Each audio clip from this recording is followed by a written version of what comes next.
Welcome our colleagues that are on this study committee on higher education affordability, and as well as our presenters and the public. There are a lot of stakeholders in this issue, needless to say, and we're looking forward to the opportunity to deepen our understanding of the landscape and the issues and the challenges that we face. Challenges that we face in the wake of having one of the most widely emulated, popular, and successful Hope Scholarship, Hope Grant program. Some of us been around a while, and Senator Burns, I was here when Governor Miller introduced that bill. You predated me, man. Well, you were busy doing some other important things, I think. Let's have the committee members introduce themselves at this point, and I will say we've got four or five great presenters. Newsflash: the internet, one of the internet lines was cut by some internal construction work that's going on in the building, so we're prepared to punt if the workaround doesn't work around. But that's just a heads up, and we'll stay optimistic because they got right on it and fixed it. And we're addressing a topic that is of high interest. We're a state that continues to battle with workforce shortages. Whenever we hear from any of our agency people, that is part of what we always learn, is what the current situation is and how many vacancies there are, and just the strong needs that we have as a state to continue growing, producing the next generation of the workforce, the scientists, the leaders, the myriad of tasks that a state government faces in delivering services to a great big state of Georgia with over 11 million people. So that is very much in our up at the head of our agenda as we look at how to expand and continue to grow, because we in the last report we picked up our student enrollment across the state in our universities and colleges, and we will of course be looking at the needs of students and faculty and administrators and the workforce needs across the state. We will not restrict ourselves, obviously, to the university system solely. We have a strong network of independent colleges across the state that play a vital role. We could not educate, as a state, we could not matriculate all those students that are matriculating over in the independent colleges. So they play a vital role as well, and will be part of our considerations as we look at this issue. And we appreciate the Lieutenant Governor supporting this study committee, coming through rules and the appointments that he's made. And we are, I believe, only missing the silencer on my cell phone.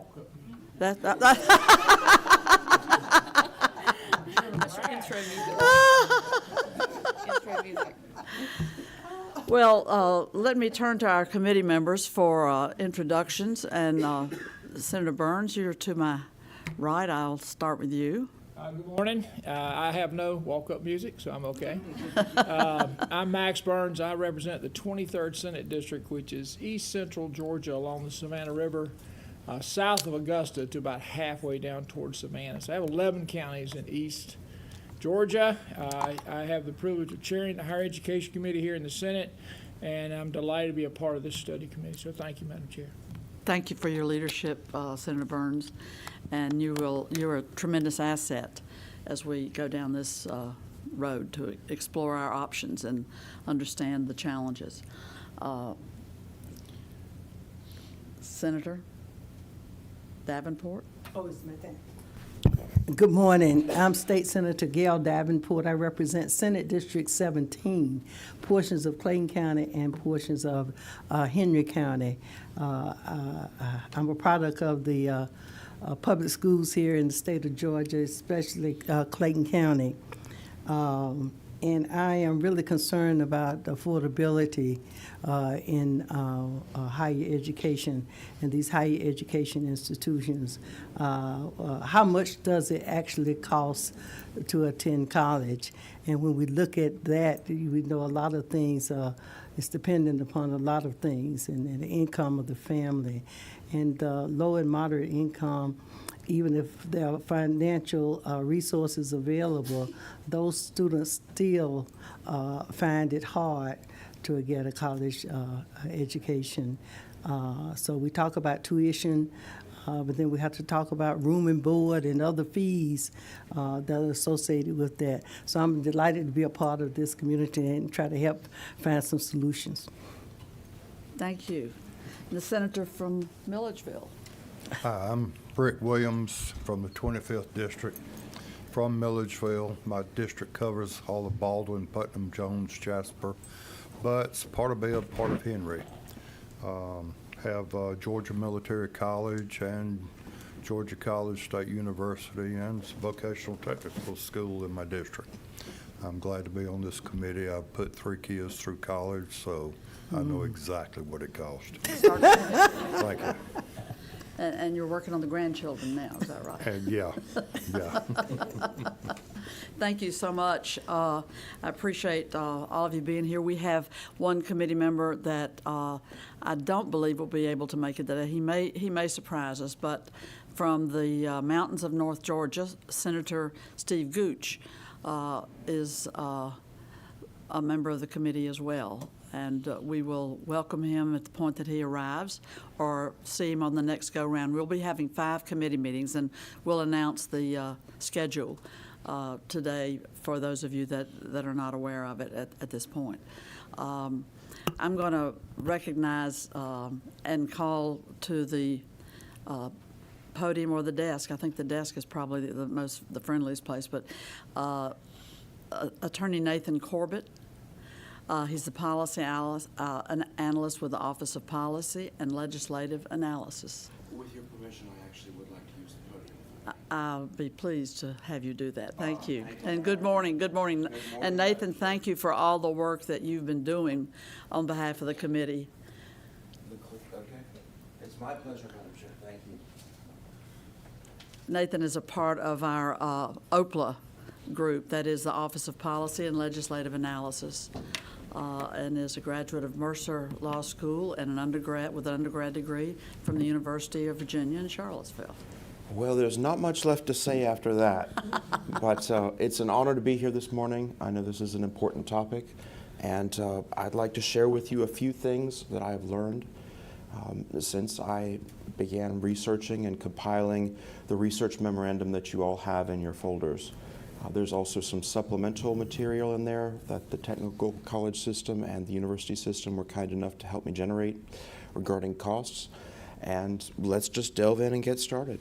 And your overheads are Yes. in the file for the committee members, and will be available online. Sydney, this is not changing slides.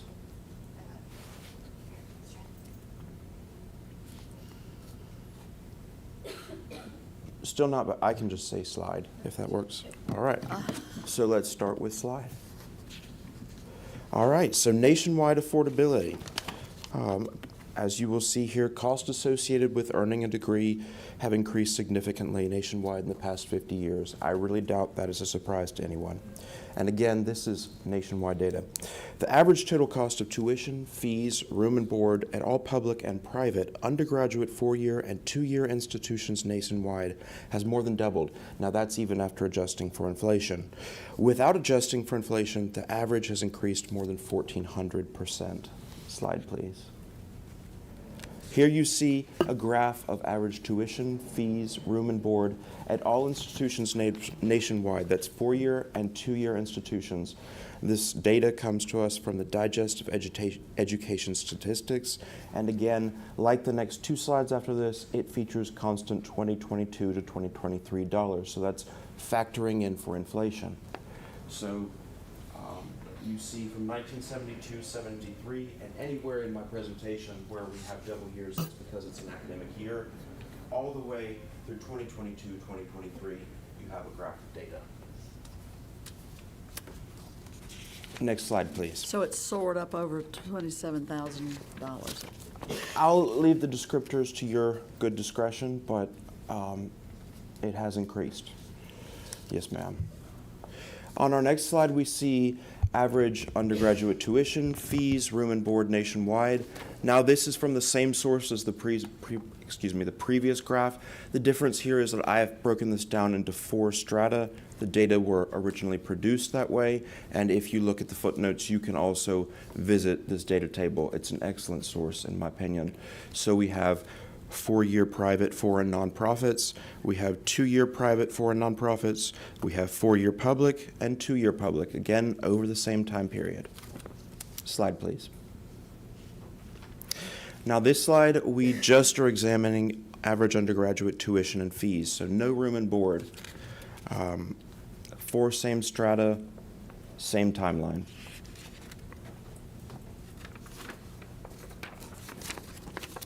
Next slide, please.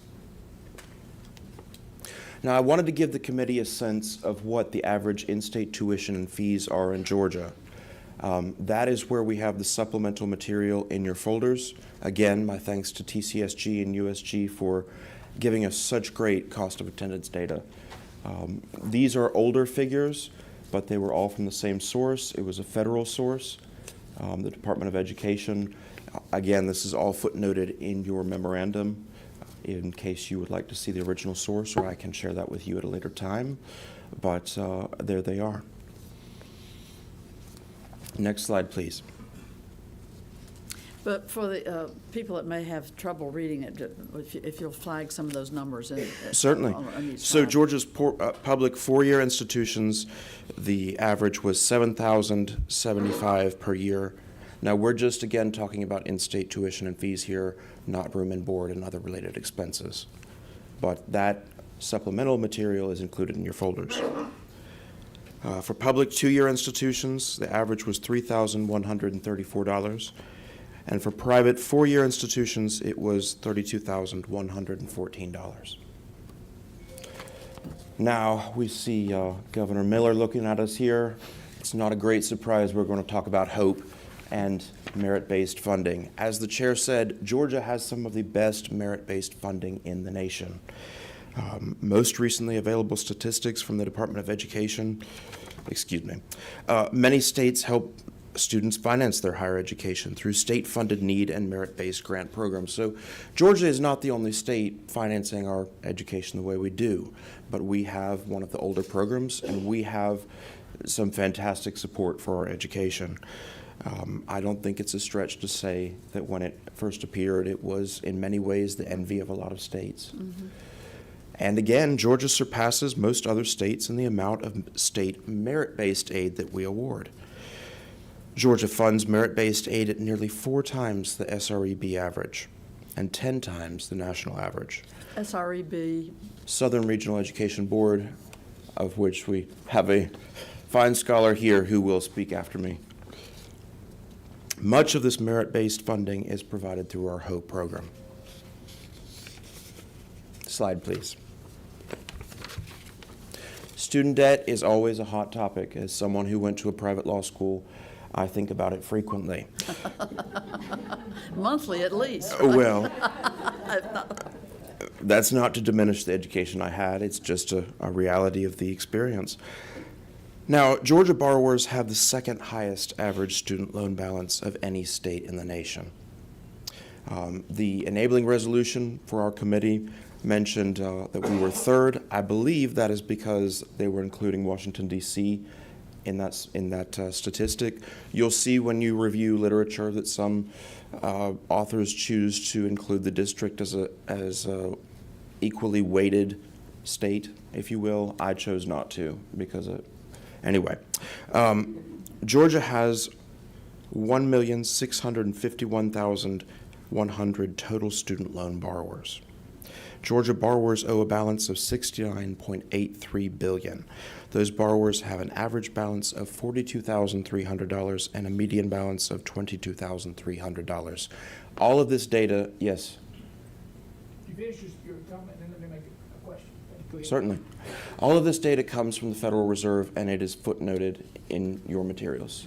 Yes, Senator. If Georgia has the second highest average student loan balance, what is the tuition and cost relative to the rest of the nation? Are we the second highest tuition and No, fee?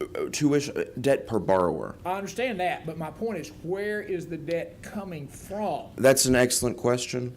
I think we're going to have to bring some opinion in there, and I look forward to exploring that with you in the next few meetings. I'd be happy to provide I think additional my research. perception is that our tuition and academic fees are very low. I think if you rank them on a national level, you would perhaps not be the second highest. You could be much further down the list. So what I want to be able to drill down on is what is causing the debt? That would be wonderful, yes, sir. Thank you. Next slide, please. Now, this is New York Federal Reserve estimates of Georgia's student loan debt per capita. Now, normally, we don't measure student loan debt per capita. Why have I included student loan debt per capita? Because this is 20-plus years of data. So what the New York Federal Reserve did, and you will see this explained in detail in my research memorandum, they considered aggregate debt and apportioned it based off the population of Georgia. At least that was my understanding after reading the memo. So I include this as a means of seeing how that aggregate debt changed over time. It's perhaps not our best way of examining debt, but our next slide, I think, will tell you a good bit as well. Next slide, please. So this is average federal student loan debt per borrower from the Department of Education or other federal sources, and it considers how Georgia changed in terms of loan debt per borrower, also compared with our border states. Now, how did I get this data? Well, 2014, I was able to go into the federal archives and find a memorandum from the Obama presidency where they apportioned debt based off the state. That's actually relatively rare to find past 4 or 5 years in terms of data. So we were able to have 2 points of comparison, 2024 as published by the Department of Education and the 2014 statistic. So you'll see that Georgia has, again, the highest per debt in terms of student loan debt per borrower of our sister states. Next slide, please.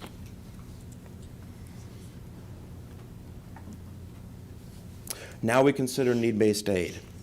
Nationwide, approximately 74% of state grant aid was need-based in 2022 to 2023. By contrast, in Georgia, only around 1% of state grant aid was need-based. Georgia has offered aid programs with some need basis almost continuously since 1974. Now, I really enjoyed this part of the research as I earned a bachelor's degree in history, seeing how Georgia changed over time with the need-based aid programs which we offer. Georgia's first need-based aid program was the Georgia Student Incentive Grant in participation with the federal state student incentive grant program. That was under President Nixon. You all, I'm sure, have heard of Title IX, but most people don't remember that the state student incentive grant program was also a product of that same legislation. And so your first bullet point there shows a sharp contrast between the level of state grant aid that's need-based in Georgia as compared to it's 1% in Georgia and it's 74% nationwide. Is that all of the other states combined when you? I believe so, ma'am. That was, yes. Mm-hmm. So, clarification. Yes? Do other states provide 74% need-based grant aid? Nationwide, approximately 74% Oh. of state grant aid was need-based. So states proportion their grant aid roughly 74% on need, is that correct? Yes, it's need-based. I'd like to just, if I could, back up a slide or two on debt per borrower. Yes? Average student loan debt. Two questions. One is impact of inflation. So if it's net of inflation, what does it look like? And when I say inflation, whatever CPI was for those years. And the second thing is this is total debt, both graduate debt and undergraduate debt, is that correct? The New York Federal Reserve actually, I believe, included all student debt, both public and So a private. professional degree such as an MD or a law degree or a vet degree, which has enormous cost, we got to be careful. We can't mix an undergraduate bachelor's degree debt with a PhD debt or an MD type debt or another professional. I'm just saying. Absolutely, Senator. My And- concern is how much of that can be attributed to graduate debt versus undergrad debt. I agree that would be a very important distinction to pursue. My attempt here is to give an overview of a pretty broad topic. So I'm happy to provide the committee with whatever additional research I can. There also may be more learned individuals to pursue some of those questions at Thank the you. chair's discretion. We'll ask those. Thank you.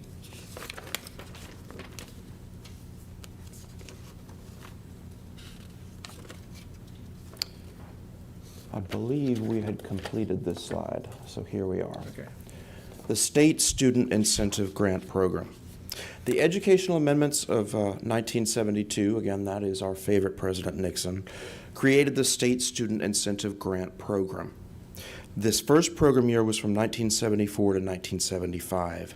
The program encouraged states to provide need-based funding for higher education by providing partial federal funding. Everybody loves a program where they're not paying all of the bill. All federal funding received by participating states had to be matched by the participating states, so the feds knew that they were encouraging the growth of states supporting need-based aid, which is what they were interested in. In May of 1974, Georgia became the first state to enter into an agreement with the federal government to operate a state student incentive grant. Now, we weren't the first state in that 74 to 75 year to do so, but we were the first state to sign. The next slide, please. The Georgia Student Incentive Grant operated from 1974 through 1999. It was Georgia's first need-based aid program.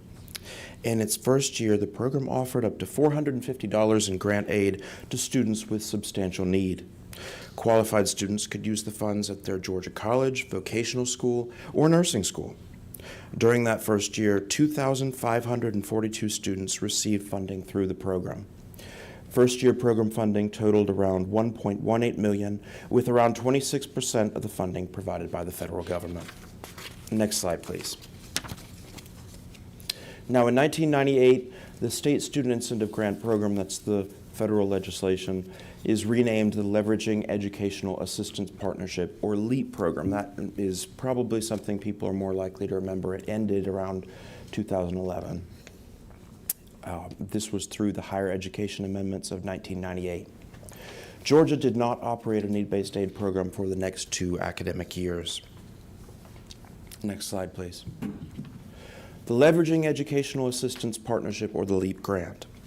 From 2001 through 2011, Georgia offered the Leveraging Educational Assistance Partnership, or LEAP program.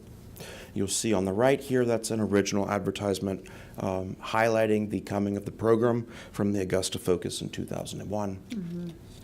In its first year, the program provided up to $2,000 in grant funding to eligible students. The Georgia Student Finance Commission administered the program. LEAP grant funding in Georgia in year 1. In academic year 2001, 3,135 students received LEAP grants. About $1,500,000, or precisely $1,475,542 was awarded in total. And if you look here, you'll see an original description of the program, of the LEAP grant program, that's from the Georgia Student Finance Commission. I obtained that through Galileo. The next slide. But before you go to that slide, and that is, those were students who qualified for the federal Pell Grant. Yes. That were eligible for this program, if they had unmet needs. Yes. Yes, ma'am. Thank you. My pleasure. In 2011, the federal government opted to end future funding for LEAP. Georgia later followed. Excuse me. Officials indicated the program had met its purpose of motivating states to create need-based funding programs for higher education. Most states by this period had need-based funding for higher education programs. At the start of SIG, most states did not. While LEAP remains codified in federal law, it has not received new federal funding. Governor Deal recommended eliminating the program in his governor's budget report for fiscal year 2012. The same year, the governor announced the launch of the REACH Scholarship, a new scholarship program with need and merit basis for eligibility. Next slide, please. Subsequent need-based and partially need-based programs in Georgia. Now, I understand the Georgia Student Finance Commission will probably cover these programs in depth, so while I covered them in depth in my research memorandum, I've only touched on them in a cursory fashion here. Three things I'd like you to note.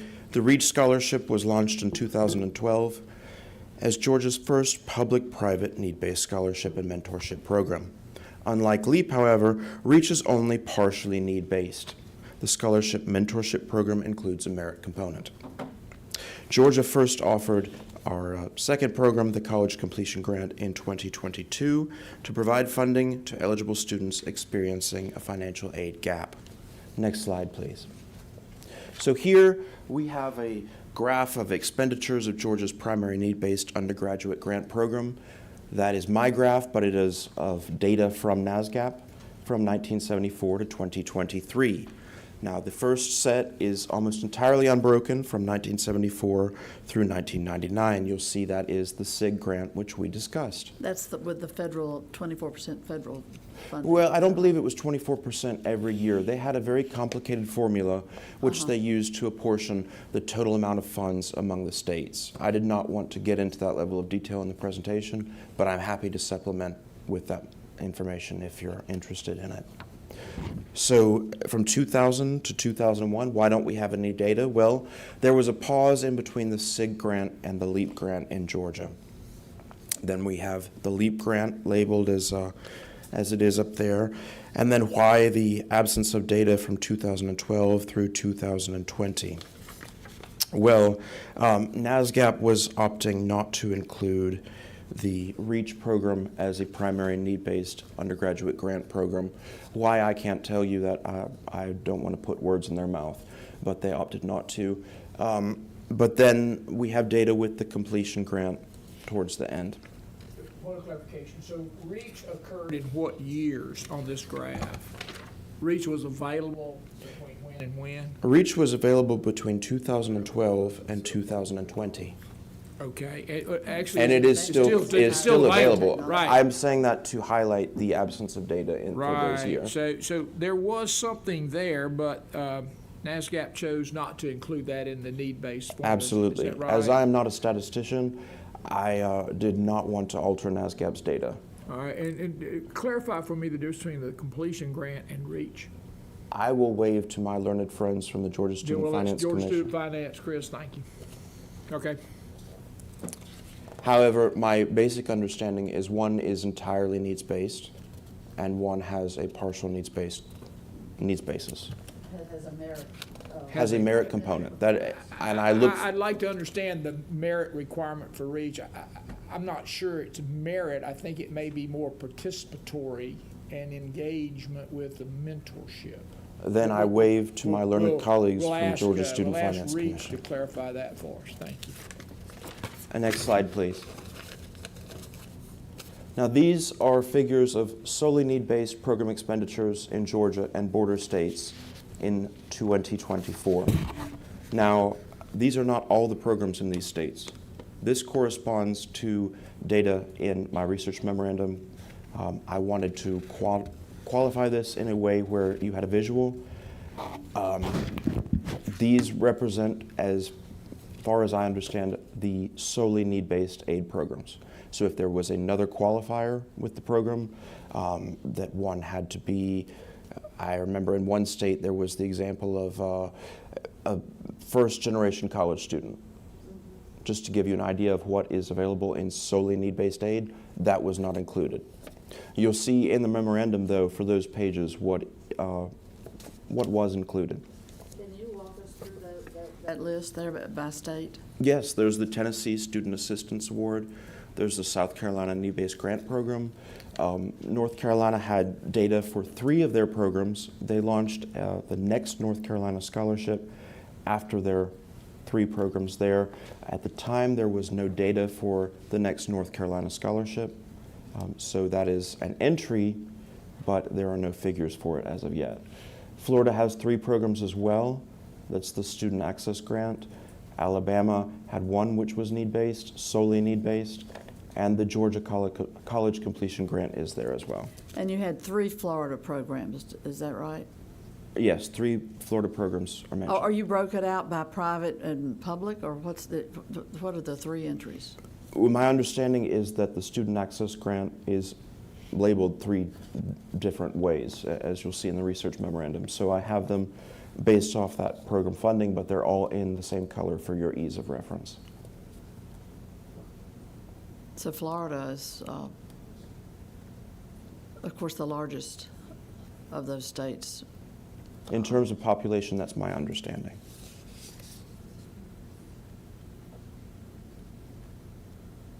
And what Georgia has is the last, it reflects this Georgia College Completion Grant that's in its 3rd year now. Is that right? That is the Georgia College Completion Grant at the bottom, yes.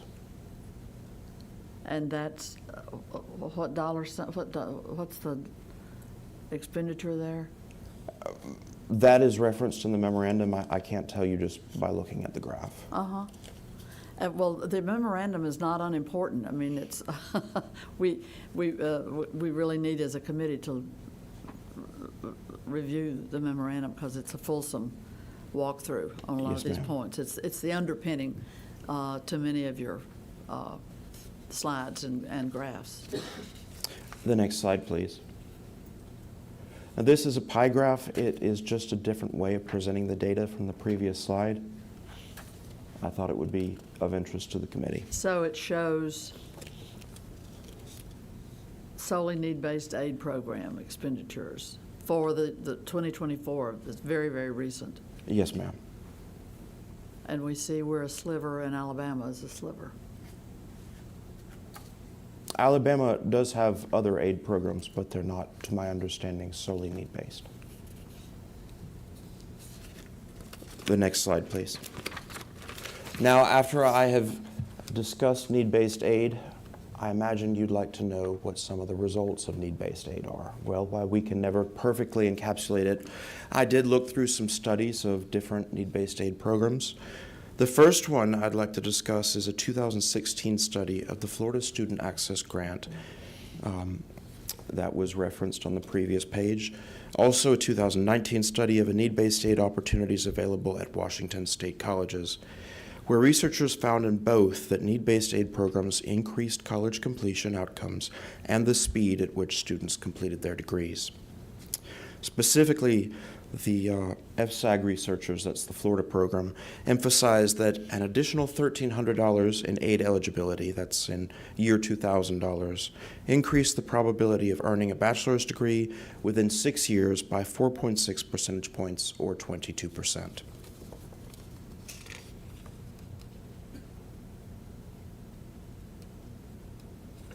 And I'd like to thank you for your time. Thank you very much, Mr. Corbett. Committee members, do you have questions or comments? We've had some helpful input already on this, on 2 or 3 of the points, but feel free to, I'm sure that Mr. Corbett can catch anything we pitch at him. Madam Chair. Yes, sir. First, thank you for the presentation. My pleasure. Excellent information and excellent foundational information. I think as we look at student debt, as we look at cost, educational cost, I want to make sure we can not commingle non-similar types of degrees or programs or outcomes. So hopefully what we can do is parse this data and look at it a little more carefully in the technical sector, TCSG sector, the USG sector, and then in the USG sector perhaps by institution type. Research one university, University of Georgia, Georgia Tech's cost differential is much different from a state college sector school that's like Georgia Highlands or College of Coastal Georgia. So we've got those kind of differentiation things we need to look at. But we also have to look at the private sector programs that deliver value to our state. And I would say it's just important that we understand that if we lump it all in one bucket, it might provide a different perception than if we parsed it into more appropriate subsets. I would say I want us to look also carefully at cost of completion has a high level of correlation with how much time is spent on campus or in the program. So my cost associated with credit hours and fees associated with academic services is one set of expenditures. Cost associated with living expenses during the time of the educational experience is a separate and independent expenditure that I think has contributed heavily toward the cost of overall education. I acknowledge that you have those expenses, but at the end of the day, if I take 6 years to complete, my cost is likely much higher than if I took 4 years to complete. And so I want us to look at the total cost associated with degree completion, especially as it relates to high demand type needs in our state. So lots of opportunity here for us to parse some of this information out, but it's a great start, and I'm grateful. Thank you. I look forward to be of service however I can and possibly yield to more learned minds in those aspect areas.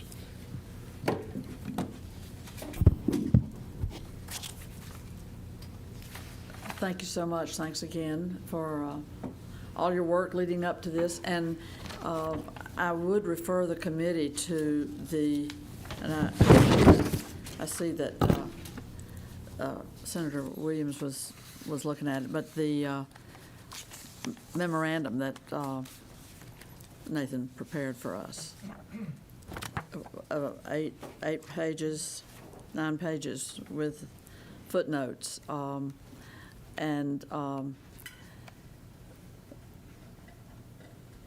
It builds out many of the points that we saw in the overheads, but it's a very, very significant part of his research and findings. Thank you again, Nathan. Our next presenter, Dr. M.J. Kim, is with the Southern Regional Education Board and has spent considerable time in laboring in the vineyard to produce findings that we're very happy you're able to come before us today. And of course,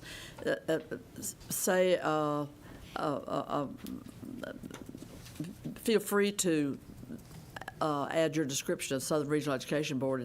It's an entity that many legislators have been privileged to be a part of across our southern states.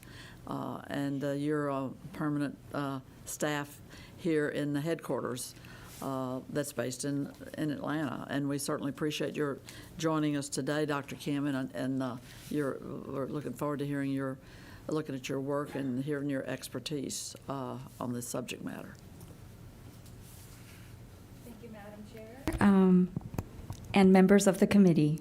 My name is MJ Kim, and I'm a senior analyst at the Southern Regional Education Board. Thank you very much for the opportunity to be part of this important conversation today. Today, we'll be diving into the recent data and trends shaping college affordability across Georgia. We know college affordability is a complex issue. There's no single number that can explain what is going on. But the data I will share today can help illuminate the progress Georgia has made, the challenges we still face, and the opportunities ahead. And this is just for the committee members. It's in your folder, the presentation, the slide presentation. Thank you. Next slide, please. Is it clicker? Perfect. All right. Before we jump in, I want to take a moment to introduce who we are at the Southern Regional Education Board. The Southern Regional Education Board, or SREB, is a nonpartisan, nonprofit organization that works with 16 southern states to improve education from early childhood through post-secondary and into the workforce. Founded in 1948, SREB brings together governors, legislators, education leaders, and policymakers to share data, research, and proven insights. Our mission is to help our states by doing 3 key things. First, we analyze data and publish. Second, we convene and engage. And third, we support action. Everything we do is rooted in helping southern states to make informed decisions that lead to better outcomes.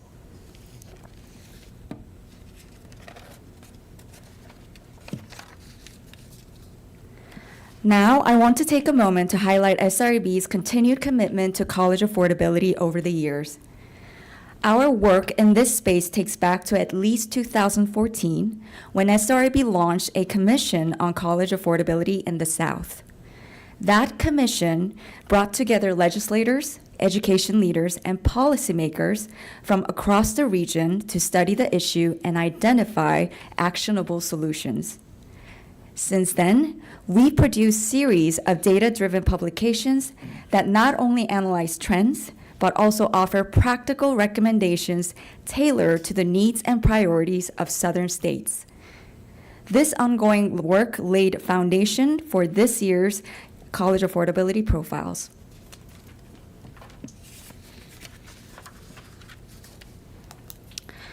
These profiles break down key affordability metrics detailing net price across institution types, state financial aid based on need and other factors, student borrowing trends, the share of family income required to pay for college, as well as state appropriations and tuition and fees.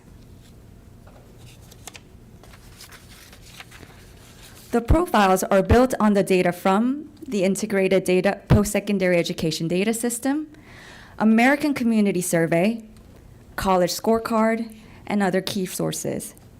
By analyzing trends over multiple years, we track how states are evolving in key aspects of college affordability. The SREB Commission on College Affordability defined college affordability as the price required to attend higher education relative to family income.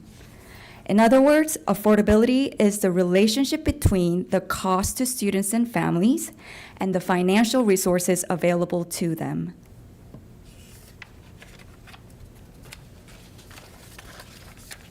We believe that when done right, improving college affordability can be a win-win-win for states, post-secondary institutions, and students. For institutions, greater college affordability can boost enrollment and persistence, increasing the likelihood of graduation rates. For students, an expanded access through higher education and college affordability lays the foundation for long-term financial security and wealth-building opportunities. And for states, it helps build a stronger workforce and more resilient economy. In short, college affordability is not just an education issue. It really is an economic one. For much of the 20th century, post-secondary education symbolized economic mobility and opportunity for generations of Americans. But now, 25 years into the new millennium, American higher education is facing a host of compounding and interconnected challenges. And together, they underscore the urgent needs to reassess how we support students and families, with college affordability emerging as a critical piece of the puzzle.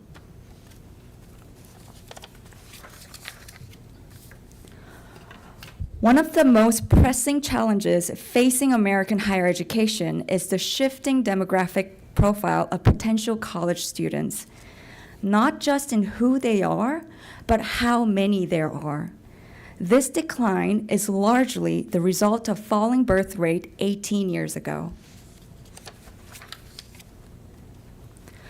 From the demographic cliff, one of the most pressing challenges facing American higher education is the demographic shift in the number of high school graduates. The number of high school graduates will peak in 2025. After that, we're projected to see a steady decline and a staggering 10.3% decrease by 2041. This demographic decline means fewer students entering post-secondary institutions in the future, which will put pressure on colleges and universities to adjust their enrollment strategies and offerings, as well as financial stability.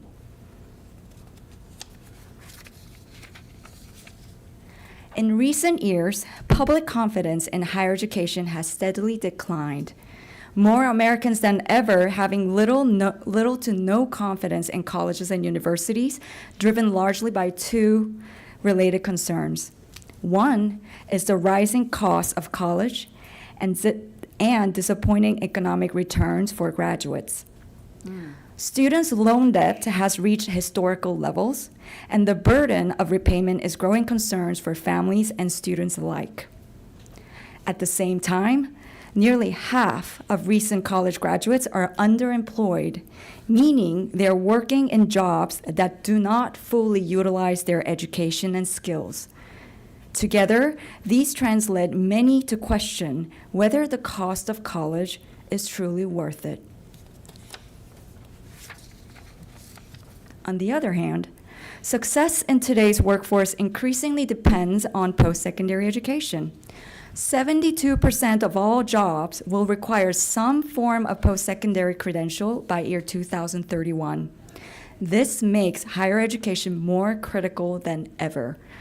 The rise of artificial intelligence and rapid advancements in technology have only heightened the need for highly skilled graduates.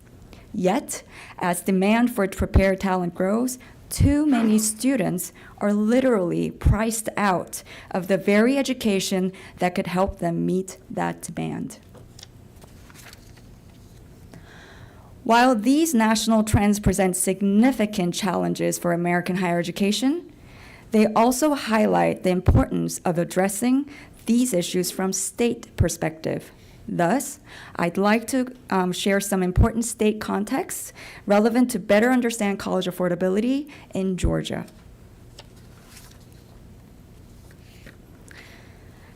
As we look at post-secondary education attainment across Georgia of working adult population ages 25 to 64 in 2022, you'll notice that the regional average for post-secondary attainment stands at 51%. The majority of the SRB states fall below the SRB average, with only a handful, like Georgia, meeting or exceeding that benchmark. Combine the education attainment with the projected workforce needs for 2031, we can immediately see the projected demand for workers and with post-secondary credentials is higher than current attainment levels we see. In Georgia, 66% of jobs will require post-secondary education for 2031, but the current post-secondary attainment rate is 53%. This gap is not just a statistics, it is a signal. It tells us that Georgia needs to keep pace in preparing adults with the education and skills needed for tomorrow's jobs, and access to affordable college can be one of the puzzle pieces to reduce the gap we are seeing today.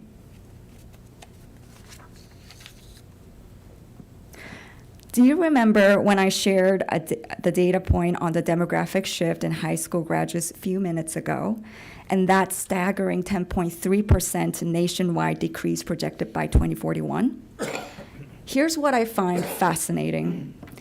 In the SRAB region, the number of high school graduates is actually projected to increase by 3%. By contrast, the West is projected to see a 20% drop, the Midwest, 16% drop, and the Northeast, a 17% drop.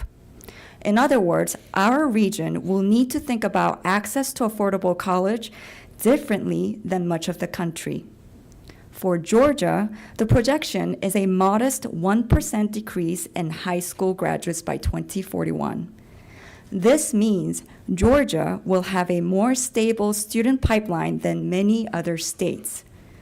That stability reduces the pressure to raise tuition, to offset enrollment declines, and allows the state to plan more effectively the long term.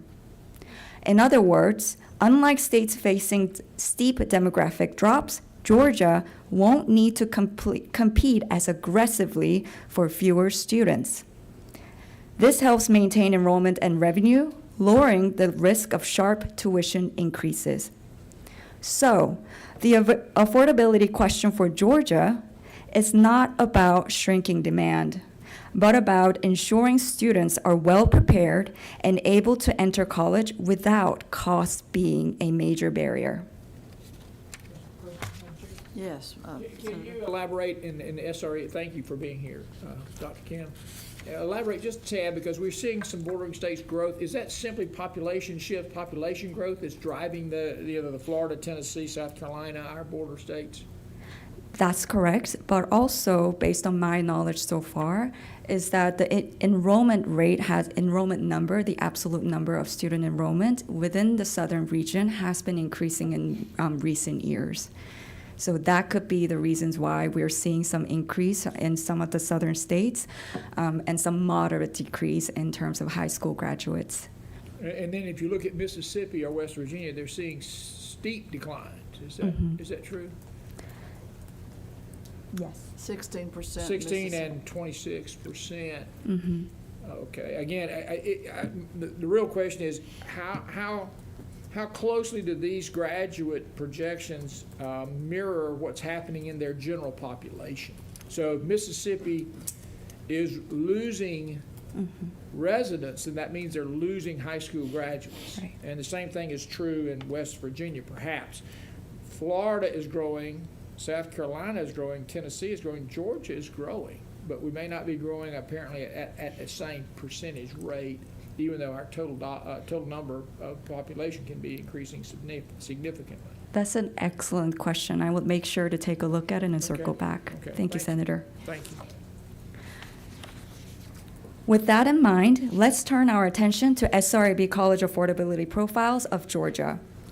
Generally speaking, Georgia shows mixed progress in college affordability, with some improvements in overall metrics, but persistent challenges for lower income students.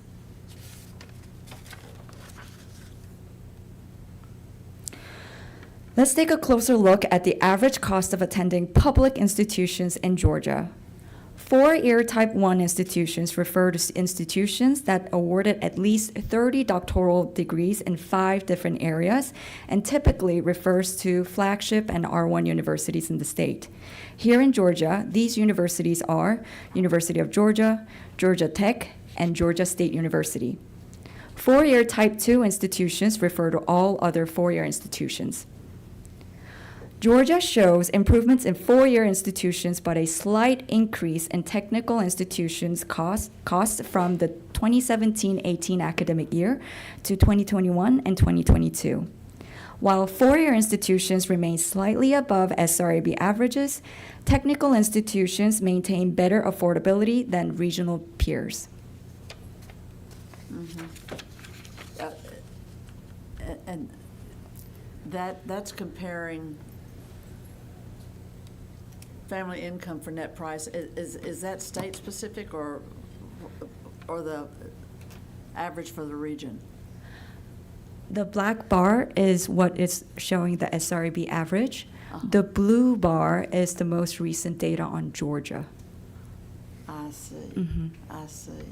And the gray is SREB average, is that right? The gray bar is data for Georgia in the academic year of 17-18. And blue is SREB average? Blue is Georgia average. Blue is Georgia. What is the gray? So you got the line, which is the SRB average, the line, and then you've got a 27% blue. It's surrounded with gray. Does that have any meaning? That gray bar is data from academic year of 17-18 for the state of Georgia. Right. And then the blue bar is Georgia's average for academic year of 21. 122. So it's actually gone down slightly? Okay, thank you.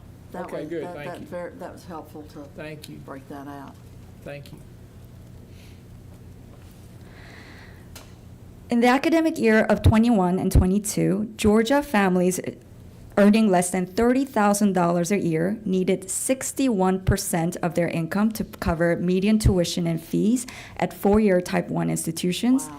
33% at four-year Type 2 institutions, and 19% at technical institutions to cover the median tuition and fees. A point, it's just an observation. That's if the family paid 100% of the cost. You're saying if I had a $30,000 family income and I had to pay for a child to attend college, then the assumption there is it takes all of my income to pay for college, Or 61%, yeah. or 61% of it. And my observation is that's not realistic, because the student responsibility is a part of the equation. And generally speaking, they participate in the process itself. So it's not like mom and dad send them off to college and write a blank check. Well, some That it wasn't the case in my family.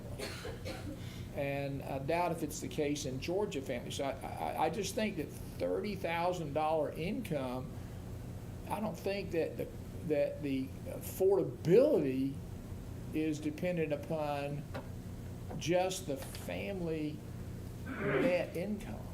I'm just struggling with that, okay? That's a very good point. It's just that the metrics that we use to measure college affordability is how we do Then I the would work here. challenge your metrics, Sure. That's the one thing that I'd like to do moving forward. okay? Absolutely. Because I'm not sure it accurately reflects affordability, because a family who wants their child to attend the University of Georgia has a different price point that they have to overcome than someone who wishes to attend Augusta Tech in my region. So big difference. Excellent point, sir. And it's also true that families make those determinations based on income. Not in all cases, but I would suggest to you at Georgia Tech, they have programs that would ensure 100% support for students who qualify, who have needs, and maybe we can hear from them as we kind of move along. I was gonna say, thank you for that comment, Senator, that we'll be hearing from the university system. Sure. And the technical colleges at our next meeting. Good deal. As well as from the independent colleges. Thank you. And that will give us, round out our view and give us some more important data. Okay. In other words, technical institutions remain the most viable option for low-income families in the state. Notably, Georgia is the only state within the SREB region that shows a decrease in the percentage of income required for median tuition and fees at public four-year institutions. One other observation. We've had this, first of all, thank you to SREB, and thank you for the work that you've done. And Chairman Orrock and I had the opportunity to spend some time at a SREB meeting recently here, and we kind of got a preview of some of this information. That's right. I think it is important to note that the Georgia four-year Type 2 institutions, that would include Augusta University, which is a medical college of Georgia, and lump it with the College of Coastal Georgia. And those are radically different institutions.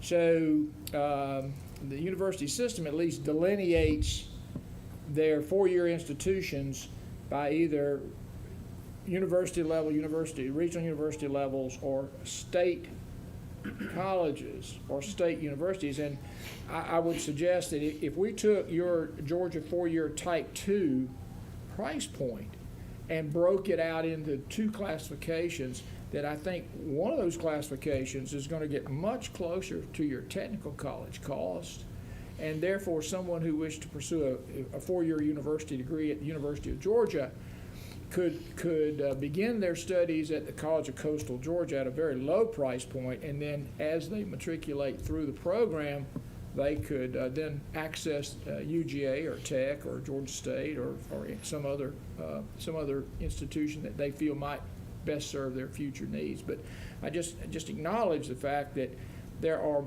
more than one type institution in your Georgia four-year type 2 category. Okay. Is that recognized by the current way that these different institutions are delineated? Absolutely. But I thought you said that that different institutions that are what type 2 are not necessarily. well, not all Equal. type 2 institutions have the same mission or the same Yeah. level of faculty and resource requirements. So if I'm teaching a basic core education at Georgia Highlands State College in Rome, that institution has a totally different mission than Georgia Southern University down in Statesboro. And I think, and the price point at Georgia Highlands is different than the price point at Georgia Southern, and the price point at Highlands is probably closer to Chattahoochee Tech than it is to Georgia Southern. It's going to likely be more, but I'm just saying it's closer to it. So there's an opportunity there. I think the best thing I can say for this slide is we've been able to reduce the overall income required to meet median tuition and fees across Georgia in most cases. We might want to tease out the technical college a bit and get some input from that group. But I think it's also important to note that all other SREB programs are seeing an increase in the income required. Is that fair? Yes. Thank you. Regionally speaking, the four-year institution increase that you're seeing for four-year institutions is very, very typical, regionally speaking, but also for the rest of the SREB states. That's why I pointed out that notably Georgia is the only state that is showing a slight decrease for four-year institutions. Thank you. The percentage of income that Georgia families needed to attend a public four-year institutions either increased or remained stable from year 2018 to 2022. This pattern remains regressive, with lower income families paying a higher share of their income compared to higher income families. You might be thinking though, MJ, wait a minute. Didn't you just say the percentage of family income needed for a net price of public four-year institutions decreased in Georgia? So how can it also have increased or stayed the same? I'm confused. That's a very good question, and it means that you've been paying attention. The profile can't answer this question with absolute certainty since that's beyond the scope of our work. But statewide averages could have been heavily influenced by the higher income families, which can make overall trends look better than they actually are for certain groups. That's why when we examine specific income categories, we see that low and middle income families can still be worse off, even if the statewide trend appears positive. Georgia's technical institutions required a higher percentage of family income to pay for education expenses in 2022 than 2018. The increase in the percentage of income needed to pay for technical institutions in Georgia was larger for the lowest income group. While technical institutions remain the most affordable option overall, the increases for lower and middle income groups suggest growing challenges in accessibility. Could you repeat your last sentence? Sure. While the technical institutions remain the most affordable option overall, the increases for lower and middle income groups suggest growing challenges in accessibility. Is, question? Yes, Is that because a higher percentage of that population attends the technical program option? That can be part of the reason, yes. It bears saying that the Hope Scholarship, the Hope program includes the Hope grants. The Hope grant. Which has really infused the technical schools with the resources. I know that you know this, Senator Yeah. Burns, I'm just Yeah. saying Yeah, this you're right. as commentary, that it's an invaluable asset for post-secondary education, the technical schools, because if you're making, your admission's not based on grades, and if you're making satisfactory progress towards completion of whatever you're pursuing, certificate or whatever, you have the Hope grant. And I'm not, we'll hear more, we can hear more We'll hear detail more about of that later. But at the end of the day, most students in Georgia who graduate from Georgia high schools, they would qualify for the Hope grant. It's a 2.0. It's not a merit-based 3.0 or higher. It's a 2.0, meaning right. you made it out, which is great. We need high school graduates. It also means that you would be admissible to a technical college and that you would qualify for the Hope grant, So it is which still the net cost of tuition is provided. And, we can argue whether that's need-based or merit-based. And part of my argument is the grant itself does not require additional merit. It is basically a high school graduate. By the way, a GED would qualify as well. So Hope grants look much more like an available scholarship based on both merit and need, so that my cost of a technical education to the family is very nominal. It may be transportation, housing, or food. Most, I'm not even aware, we'll check and see. I'm not aware of any technical college that has residence housing, so it's just usually it's a commuting type challenge as far as the student's concerned, which is substantial in some cases. So I'm concerned that I see a 9% increase from 18 to 22 in technical college net price as a percentage of income. That's a pretty big steep jump, and I don't know if that's, I'm not sure I'm comfortable with that data point, but we'll continue. Well, Dr. Kim, you can support it, provide supportive data to defend that number that you have included in your presentation. And that we'll have an ample opportunity in our next meeting to deepen our understanding on the technical institutions and the trends that we're seeing there. But it is a very valuable part of our post-secondary opportunities in the Right. state. Just to add a side note, the increase that you're seeing for technical institutions in Georgia is not something that stands out among SRAB region. A lot of the southern states are seeing increase in tuition and fees at technical institutions. So Georgia is not standing out on this trend at the moment. Thank you. Thank you.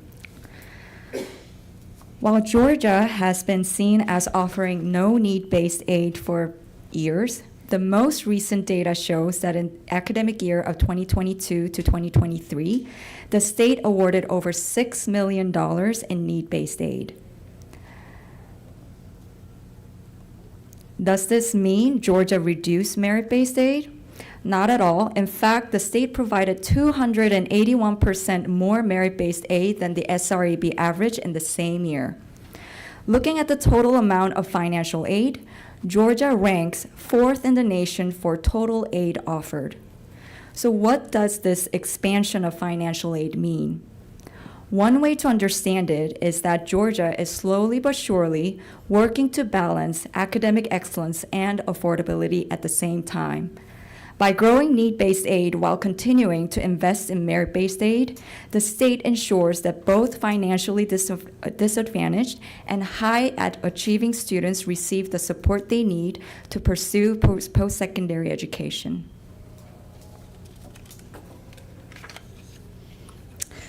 Next, let's turn to student borrowing at public institutions, an important lens for understanding how families cover college costs beyond what their income can support.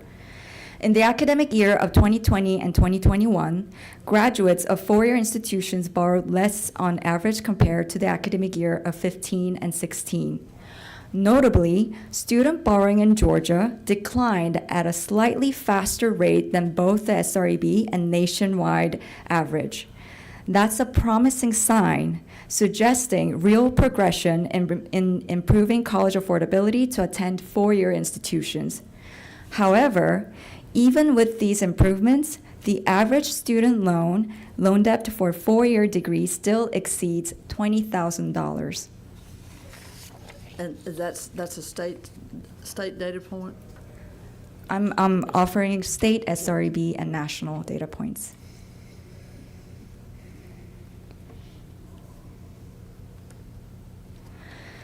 Now let's turn to student borrowing trends at technical institutions, often seen as the most accessible and affordable entry point to higher education. Unfortunately, the data shows the average borrowing at these institutions in Georgia has increased over the years. This same upward trend is also seen across the SREB states and nation as a whole. This pattern suggests that students at technical institutions are increasingly relying on loans to cover their costs. Possible reasons include rising tuition and fees, higher living expenses, and limited access to grant aid. Whatever the cause, it points to growing affordability challenges at institutions that are supposed to provide lower cost pathway to a credential and a degree. This is especially concerning because these colleges often serve as a critical access point for low and moderate income students. Now, I want to shift gears and talk about the operational funds available per full-time equivalent student. This includes both what students and families pay through tuition and fees and what states contribute through appropriations. In Georgia's public four-year institutions, little over half of operational funds per FTE came from tuition and fees for Georgia's public four-year institutions in the academic year of 21 and 22. While tuition and fees increased by about 71% since the academic year of 08 and 09, state appropriations showed minimal growth of about 1.5%. And what this really means for students in higher out-of-pocket costs and greater financial pressure, particularly for low and middle-income families.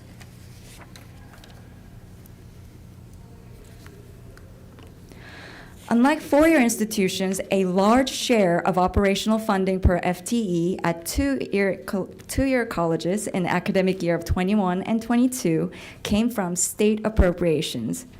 Over the past decade, state appropriations, while somewhat volatile, have consistently exceeded revenue from tuition and fees. This is a strong indicator of sustained state support for two-year colleges, helping to preserve affordability over time.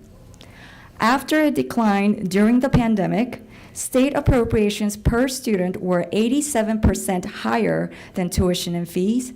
Access and affordability for two-year institutions reflecting renewed commitment to access and affordability for two-year institutions across the state. As I wrap up, I want to take a moment to reflect on few key takeaways. Are we saying we're close to solving the affordability issues in Georgia? Absolutely not. but we don't think it's helpful to let the conversation around college costs become so overwhelmingly negative that it discourages students from even considering post-secondary education. Progress in college affordability doesn't happen overnight, and it won't happen overnight. But as we looked at the data, we saw real signs of momentum. We've seen increased investment in need-based aid without losing Georgia's strong commitment to merit-based aids. At two-year colleges, state appropriations continue to play a major role in keeping costs stable, even through economic downturns. Borrowing is down at four-year institutions. So while the challenges are far from over, the progress we're seeing gives us hope. Because each step forward, no matter how small, makes a difference for the students we serve.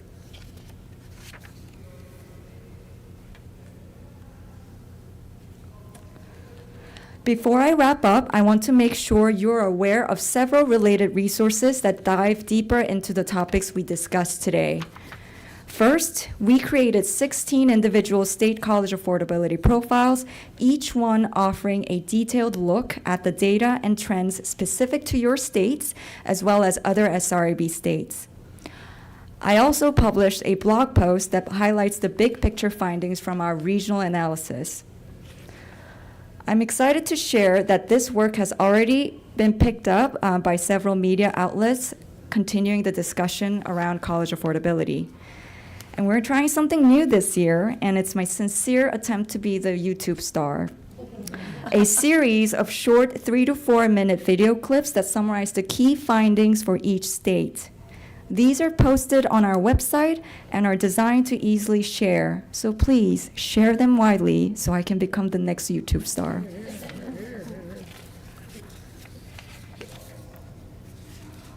Oops. Thank you again for inviting SREB to be part of this conversation.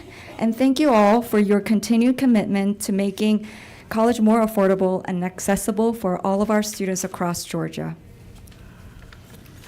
Thank you very much, Dr. Kim. We'll have any further comments or questions from our panel?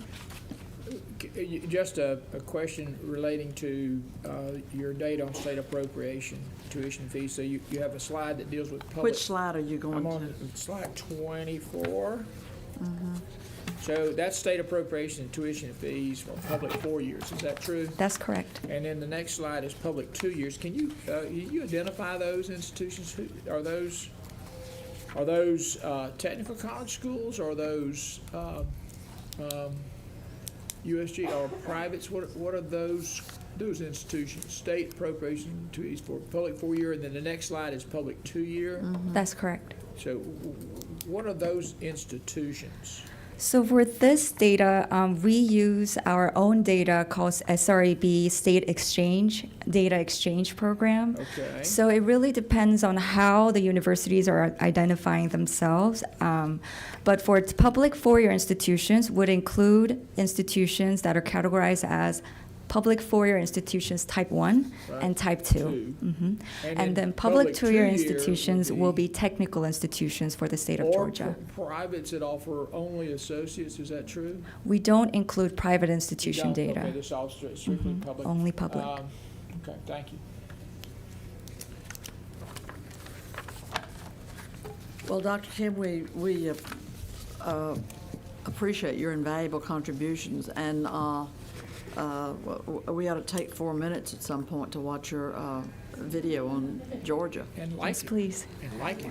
And that's right. Get all Watch your it. friends to view it, like it. That's right. Yeah. Thank you. Thank you very, very, very much for this extensive overview. I'm remiss in having one of our colleagues, a member of the Senate Higher Education Committee, Sally Harrell, Senator Harrell, is with us. And Senator, I'd like for you to take a seat at the table. See, we'd love to have you. Yeah, exactly. Senator Senator Burns has been saving a seat for you. Save a seat right That's right, right that's here. right. You can't, I'm not gonna share my water. Thank you for being with us. I know how much time and attention and energy that you have put into this question of college affordability, along with many other ancillary concerns. So we really appreciate your being with us and the investments that you've already made and moving the ball forward on this question for us. Thank you so much. We have, let's see, how's our time going? I asked too many questions. Well, you probably did that in middle school too, didn't you? I did. Senator Burns? It's a long-standing flaw in my, And I was often charged with that same absolutely. profile. Inquiring minds. I want to know. Well, it always is helpful to tease out and illuminate points that aren't clear or that are troublesome or seem to be in contradiction. So we appreciate it very much. We have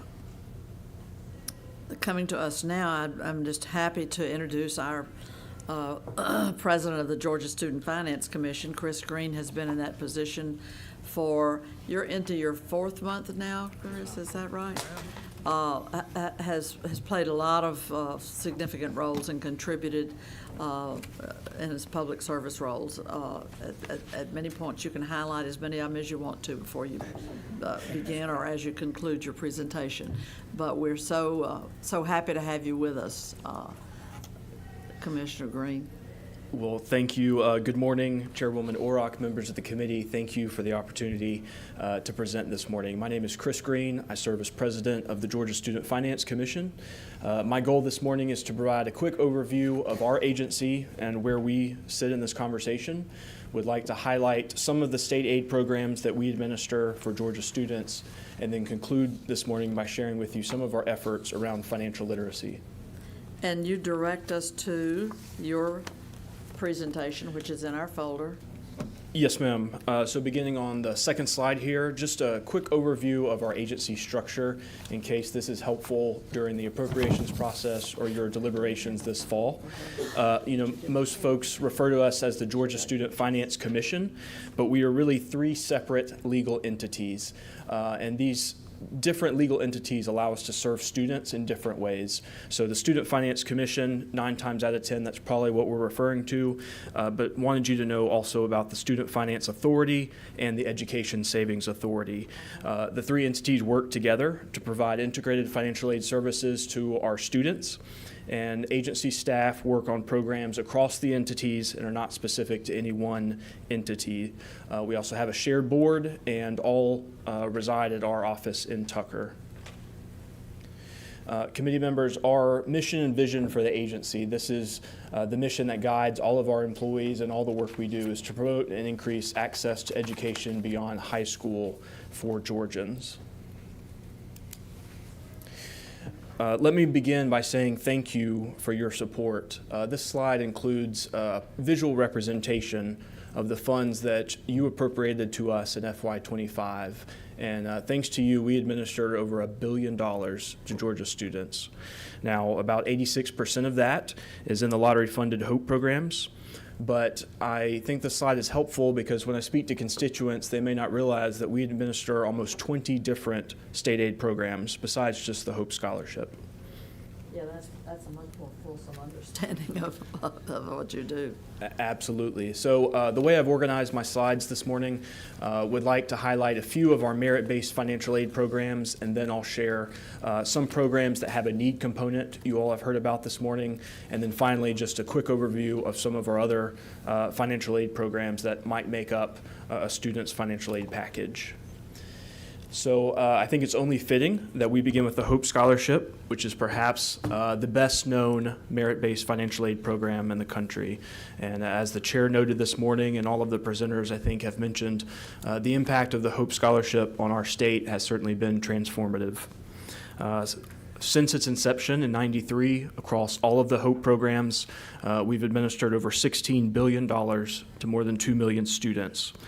Some of the other impacts of HOPE that you've no doubt heard about, preventing our best and brightest from leaving the state, improving the academic credentials of incoming students, correlation with high school graduation rates, as well as raising the institutional competitiveness of our Georgia institutions.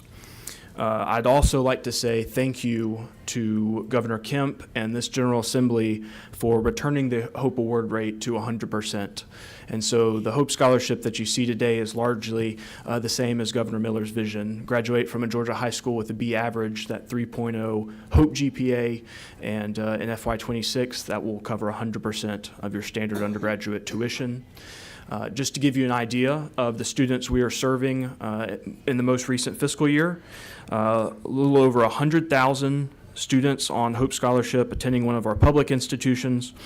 But we also administer a HOPE private award amount we have since inception, and so almost 12,000 students there. Another well-known component of the HOPE scholarship is the Zell Miller Scholarship, of course, for the best and brightest Georgia high school graduates coming out with that 3.7 HOPE GPA. Zell Miller pays 100% of the current year tuition. There is also a Zell Private Award, and so I have included on the slide there, we serve 36,000 students, Zell Miller Public last year, and just over 3,000 attending our eligible private institutions. Committee members, now I'd like to share 2 state aid programs that we administer that have a need component. One of these is really targeted towards access. The other one is designed to encourage completion. Another speaker this morning mentioned the REACH Georgia Scholarship Program, a really unique need-based mentoring and scholarship program. One of the things that's unique about REACH is students are actually identified in middle school, and then to support them through high school, they're paired with an academic coach and a mentor. And then assuming they graduate with an eligible GPA at the end of high school, they're awarded a $10,000 REACH scholarship. And we certainly hope that's on top of a HOPE or a Zell Miller scholarship. So really transformative for these students. Have served over 5,500 REACH scholars since the program's launch in 2012. This is absolutely an active program, and we would love to invite you to a signing ceremony in the fall all across the state. We have these signing ceremonies that mimic an athletic signing ceremony, and it's really exciting. Usually the whole school is invited, and so we can get students thinking about what are the plans after high school graduation and how exciting it is to think about college and career even before you enter high school. Any questions on REACH? I have one or two. What is it's described, I've seen it described as a public-private partnership. Could you illuminate that, and also what the selection process is for a student to be so fortunate as to be entered into the program? Certainly. We do describe it as a public-private partnership. We also describe REACH as being locally owned and operated. So it's unique in that the individual school systems select the scholars.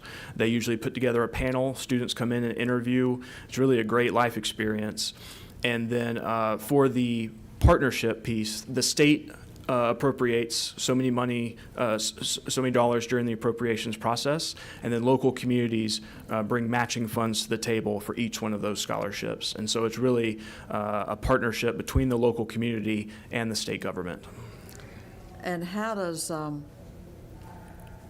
I guess each system has its own approach to who makes the cut? We do provide a template and standard eligibility requirements, but local communities certainly, I think, take a lot of pride in going through that process and not only building bridges with their business community to raise the funds, but in selecting the scholars. And they certainly know these students, the ones that maybe need an extra academic support to cross the finish line in high school, but also the ones that have that financial need component. And is that identified, is that stipulated in the program, what's stipulated about family income? So the income requirement is that the student must be on free and reduced lunch. Uh-huh. And the authority publishes regulations annually and take feedback from our secondary partners and appreciate their. And as far as the cost, is the local system tasked with a percentage, or how are the costs allocated out? Or Yes, the and so revenues? as this program has grown since inception, originally the amount a local system had to raise depended on their tax tier or job classification. Thanks to your support, a few years ago, the legislature did away with that model and made it so everyone raises the same amount. I believe right now it's $9,000 from the state and $1,000 from the local community for each REACH scholarship. So 10% locally. Uh-huh. And they've come up with that revenue in any way that they choose. That's when they look for the local partners to participate. Yes, ma'am, and have seen some terrific examples of these partnerships come together for communities with a large corporate partner. You know, maybe one corporate donor writes that check. I've been to a lot of fundraisers at our secondary partners where they raise money with the students' involvement. So perhaps if they have a school with a culinary emphasis, they might create some type of meal, invite members of the community to come. There's a ticket to get in. Allowing school personnel perhaps to wear blue jeans on the day for a $5 donation. Really innovative things like that to raise money to support their scholars. And it's voluntary as a school system. What's the level of participation across the state? I believe we are in every school system, depending on the REACH coordinator. Sometimes school systems come in and out depending on their ability to participate, but have tremendous impact across all of our county and city school systems, all 180. If there's any outstanding, I'd love to visit with any committee members to see if we could get them on board too. Great level of participation, given that it's voluntary. Yeah. Any other questions? Yes, Senator. Question two. REACH has been a great program. I've participated in it for years. I've been a mentor, a part of the award ceremony, selection meeting. The institutions, if I recall, a University System Georgia institution would commit to accommodating a certain number of REACH scholars. Is that not true?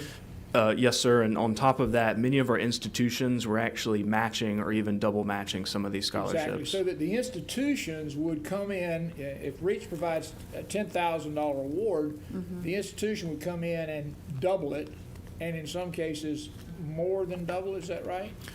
Yes, sir. And USG, TCSG, privates, very appreciative of all of our Very post-secondary. supportive, and I think one of the best things about the REACH program is the fact that it is a community engagement program, and it highlights the value of education.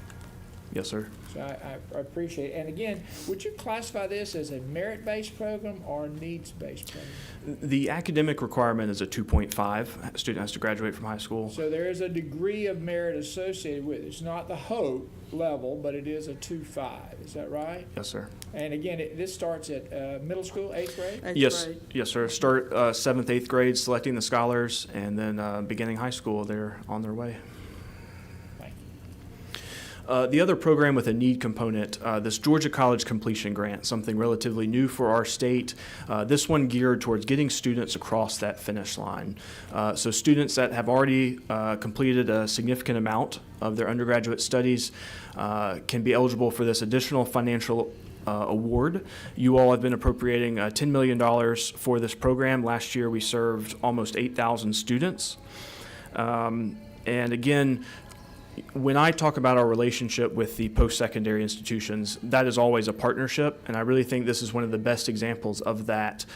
Because our post-secondary institutions know our students the best and they can see the whole picture when it comes to federal aid, institutional aid, we actually allocate funding, a pot of money for each institution, and then they determine their students who need these resources the most. And so I would just say thank you again for their support in making this new program such a success.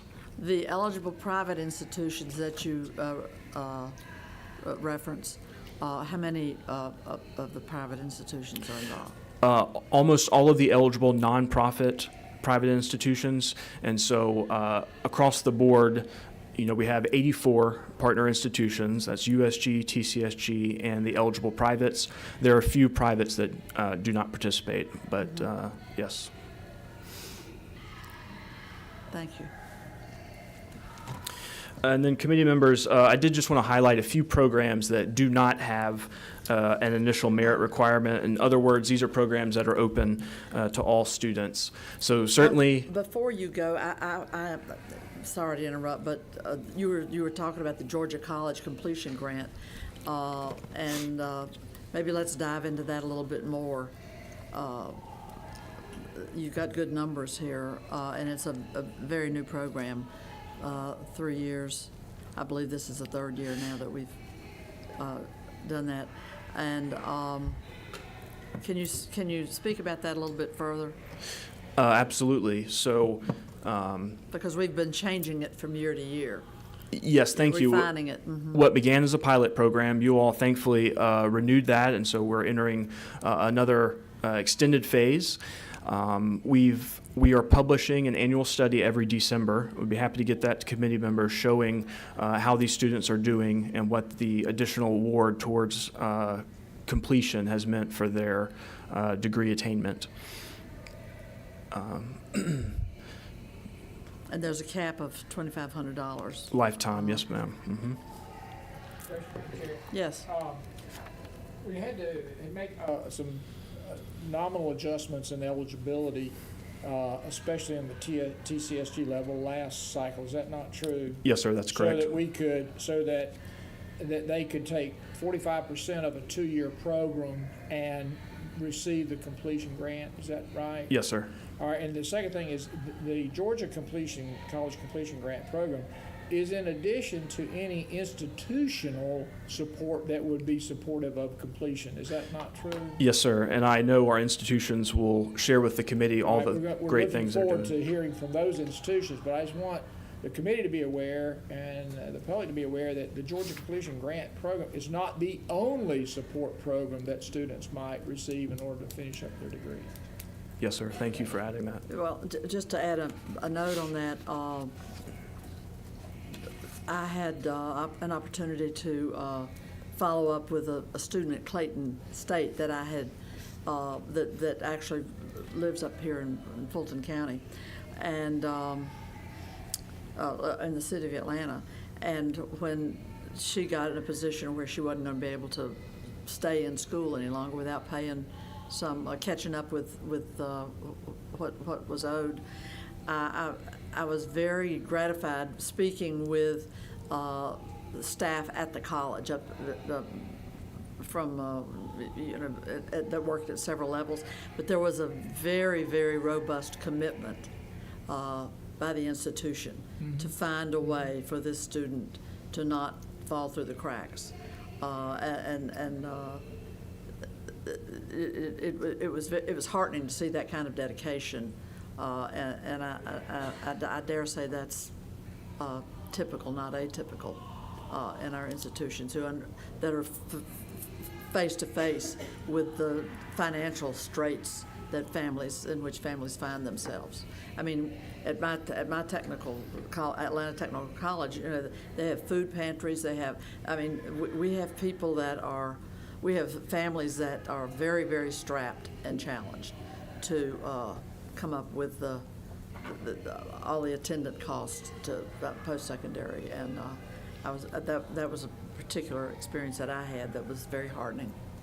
And we could not do what we do without our college financial aid offices and the post-secondary partners, as well as our secondary partners, that the school counselors that make students aware of the resources that are available. And so I would echo your thank you to all these professionals. Well, I would just say as well that I was first alerted to the fact that students that were college eligible and wanted to attend but couldn't afford it were falling through the cracks.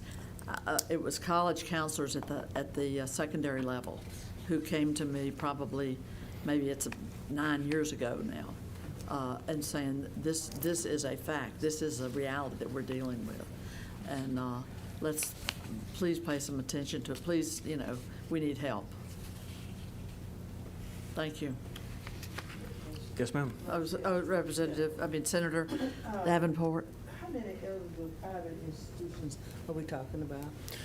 So of the 84, there are 26 USG institutions, 22 TCSG institutions, and 34 eligible private institutions. Thank you. Yes, ma'am.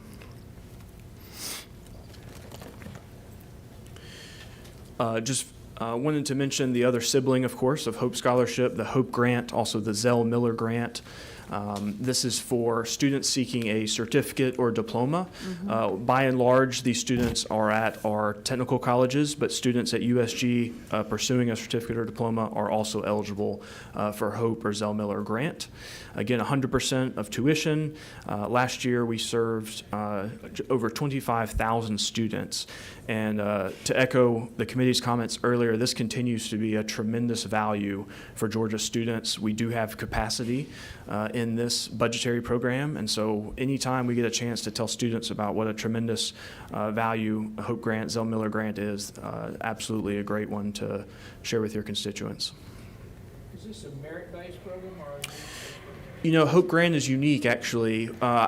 While we describe it as a merit-based, anyone coming out of high school can receive Hope Grant. We don't actually check until the 30 and 60-hour checkpoints. So they have to maintain a 2.0 once they get enrolled. in. Yes, Once sir. they've enrolled. So Which is a requirement for graduation at the end of the day. Yes, sir. Right. Another innovative thing Georgia has done is we've continued to modify the HOPE program.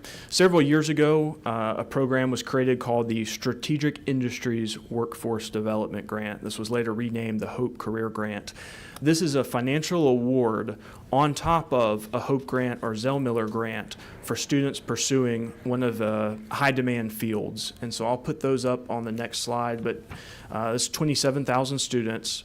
Here are some of the industry areas. And again, these are strategically focused on academic credentials in high demand, high need, high wage areas. And so again, trying to raise awareness with students that this program is available. Had several questions this morning about the state aid that we provide to students attending an independent college. The Tuition Equalization Grant, or TEG, I know we see reflected in the budget every year, but this program actually predates the Hope Scholarship, originally created in the 70s. This is a set dollar amount that is determined during the appropriations process. Students receive TEG in addition to one of those Hope Private or Zell Private awards we discussed earlier. And so in the most recent fiscal year, almost 25,000 students receiving a TEG award. Dual enrollment. I know I've gotten to, oh, yes, sir, I'm sorry. Just back up, clarification. Sure. The TEG grant is need-based or merit-based or?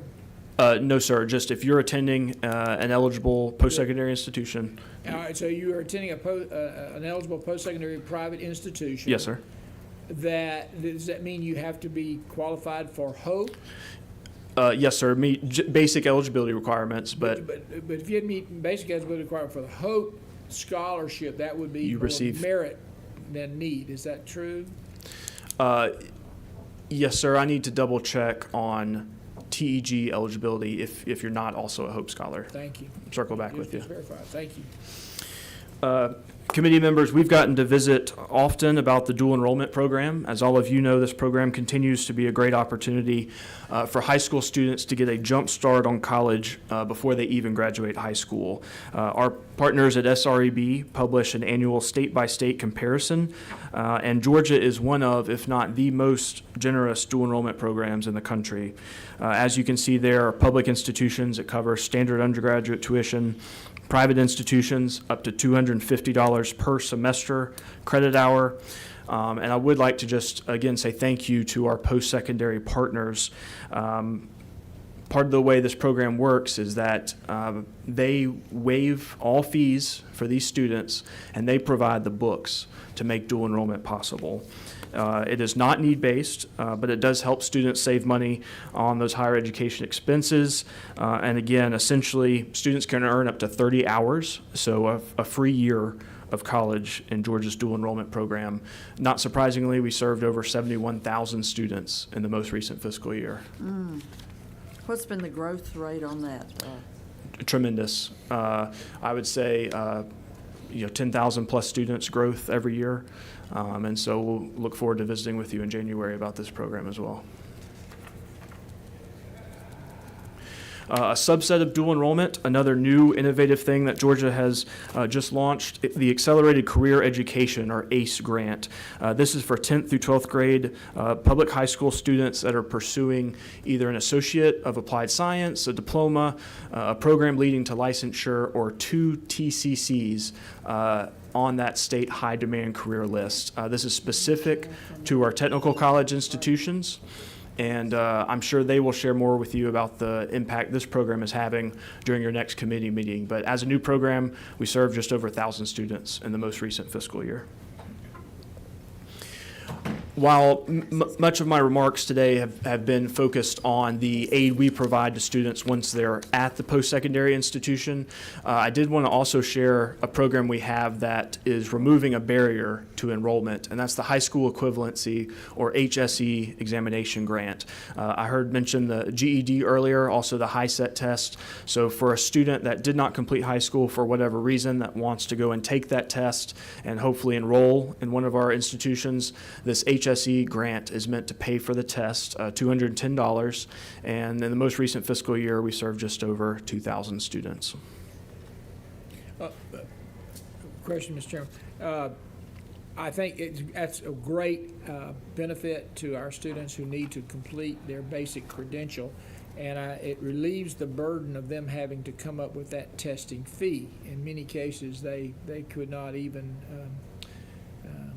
find the resources to sit for an exam that would provide them a credential to allow them to move forward. So 210 lifetime max, but that would cover how many exams? 2?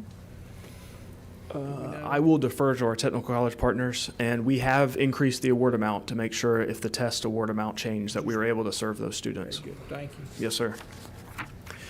Committee members, thank you. As I begin to wrap up here, I wanted to just say a brief word about our efforts to help make sure that Georgia students can take advantage of every financial aid opportunity that they may be eligible for. Of course, all of us know about the free application for federal student aid, or the FAFSA, but essentially the gateway to federal financial aid. We also offer a state form called the GSF app. It takes less than 5 minutes, and so we encourage students to complete both. But I did want you to know that in the most recent fiscal year, our staff participated in over 1,000 financial aid and FAFSA completion events across our state, trying to help students and families navigate the financial aid process. We do monitor FAFSA completion rates and conduct events statewide to help families complete that form. And then something that is very personal to me, and I know I've gotten to visit with many of you about this, financial literacy. I'm excited to share some more about our expanded efforts as an agency to promote financial literacy. Thank you for your support of Senate Bill 220 a few years ago, but essentially required 11th and 12th grade students to take some component of financial literacy instruction before high school graduation. We certainly feel strongly that it's part of our mission, not only to administer these programs, but to help students and families navigate this financial application process and what does it mean to borrow and apply for grants. We have a number of public awareness campaigns throughout the year. This might be Financial Aid Awareness Month. There is a Financial Literacy Month. There is a College Savings Month. And so I appreciate all of you helping elevate our posts on social media and with your constituents. We also have great resources on our website, gafutures.org. We have a plan and pay for college tool where students can compare different institutions, the cost of attendance, and very excited to continue to update you in a few months about a new life planning tool we will launch on the website just in time for Financial Literacy Month in April. On GA Futures, if I could mention too, thank you for your support of the Governor's Top State for Talent Act this past legislative session. GA Futures is the state's free resource. It's a one-stop shop where students and families can go to plan, apply, and pay for college. With the Top State for Talent Act, students will go to GA Futures beginning in 9th grade. And so over the course of their high school career, they can actually check that HOPE GPA, make sure that they're on track to be HOPE eligible, and look at other sources of financial aid. Another thing I think Georgia is unique in doing to promote financial literacy is including this in our direct admissions program. So I know many of you have heard about the Georgia Match program. This will be our 3rd year in what has become the country's largest direct admission program. And so we want to eliminate the stress or anxiety of the old traditional method of applying. And what this does is essentially tell a student where they are pre-approved for admission based on that HOPE GPA. The language that we use is that these institutions are holding a spot for students, and we want students to claim their spot. We send letters to every public and private high school senior in our state. So this past year, that was 137,000 students received a personalized Georgia Match letter. When they scan the QR code on the letter, they're able to log into their secure dashboard on GA Futures. Again, we list all of the institutions. We show them how far it is from their home. We also include the cost of attendance, so students and families can kind of think about the cost for each of these options. I promise, committee, I'm almost done. I had a quick video. If I could just let some of the students tell you in their own words what Georgia Match has done.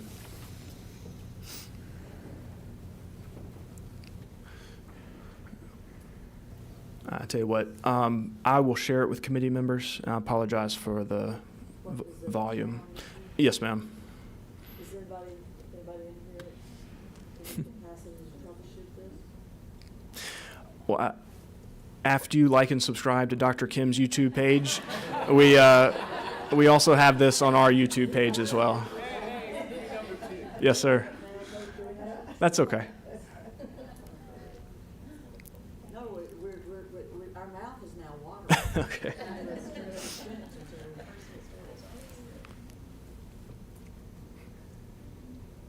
And I do have a question for you on Georgia Match. Absolutely. What, there's some percentage of the students that receive the letter. Mm-hmm. Your granddaughter received that letter, did she not? I think you were sharing that. But I've heard it from several members of the General Assembly about grandchildren and children getting the Georgia Match letter.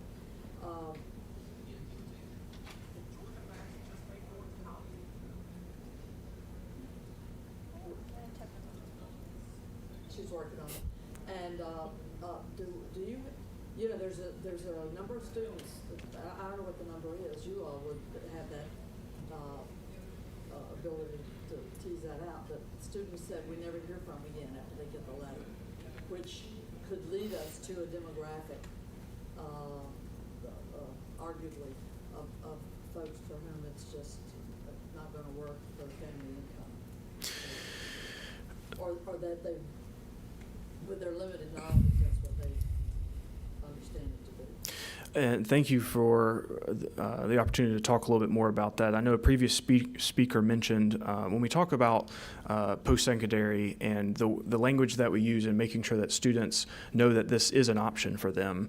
And to your point, the Office of Student Achievement publishes data annually on what happens to our high school graduates. As you would expect, we can see exactly how many enroll in one of our in-state institutions. We can see how many join the military. We can see how many go out of state.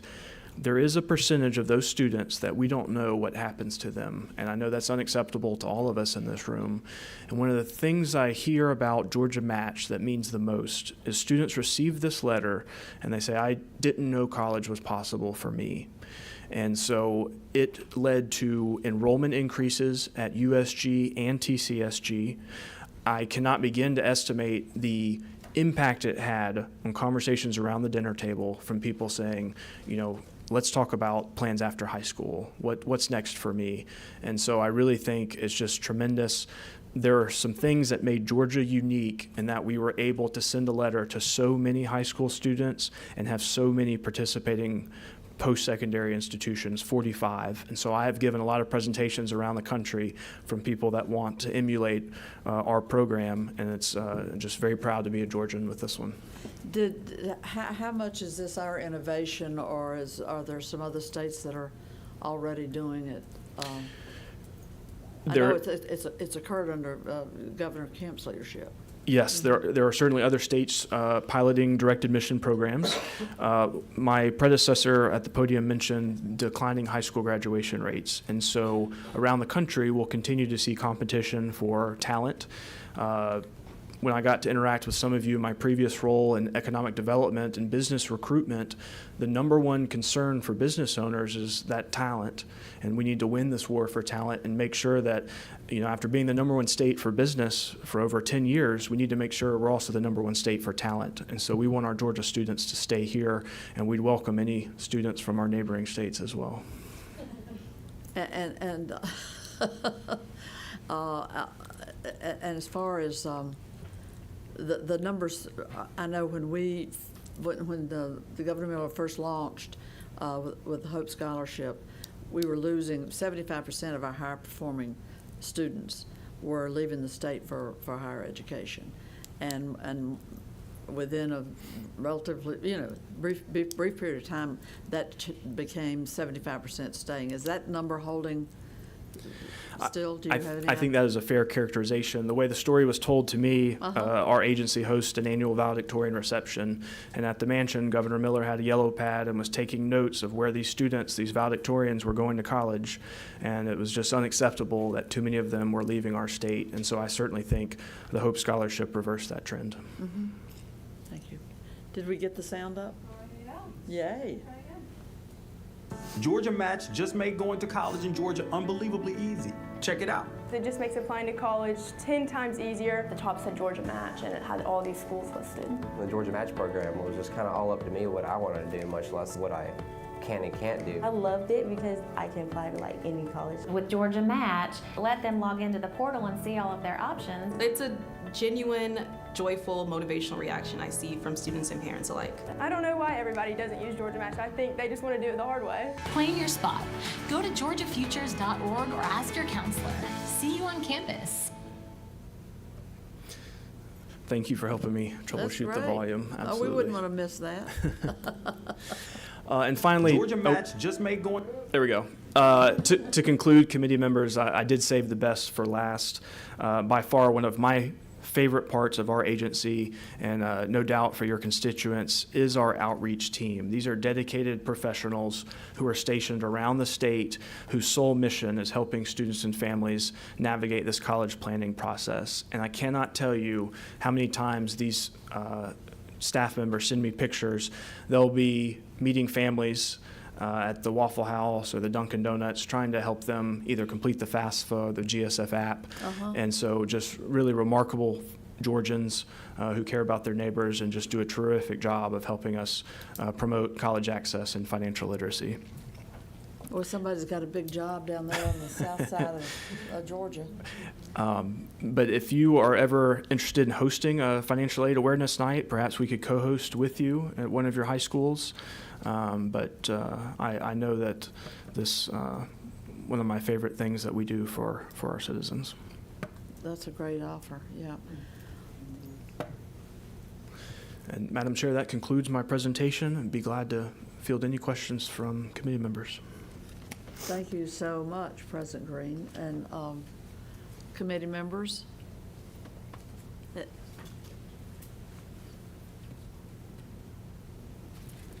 I did have one more question, but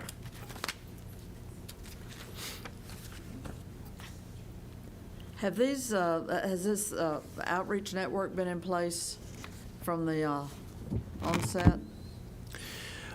To be honest, I'm not exactly sure when the outreach team was first established. As long as I've been affiliated with the agency, have been there. And again, thank you to our post-secondary partners. They often host college planning financial aid nights, and they will invite our staff to join them. There's a great Peach State tour, any type of tour where we're talking about college access. Continue to invite those outreach staff members. Really appreciative. You know, it's a notable thing about our the REACH program that the 8th graders are getting to launch. Because I know I've been familiar with Lumina for years, who's done so much in this space of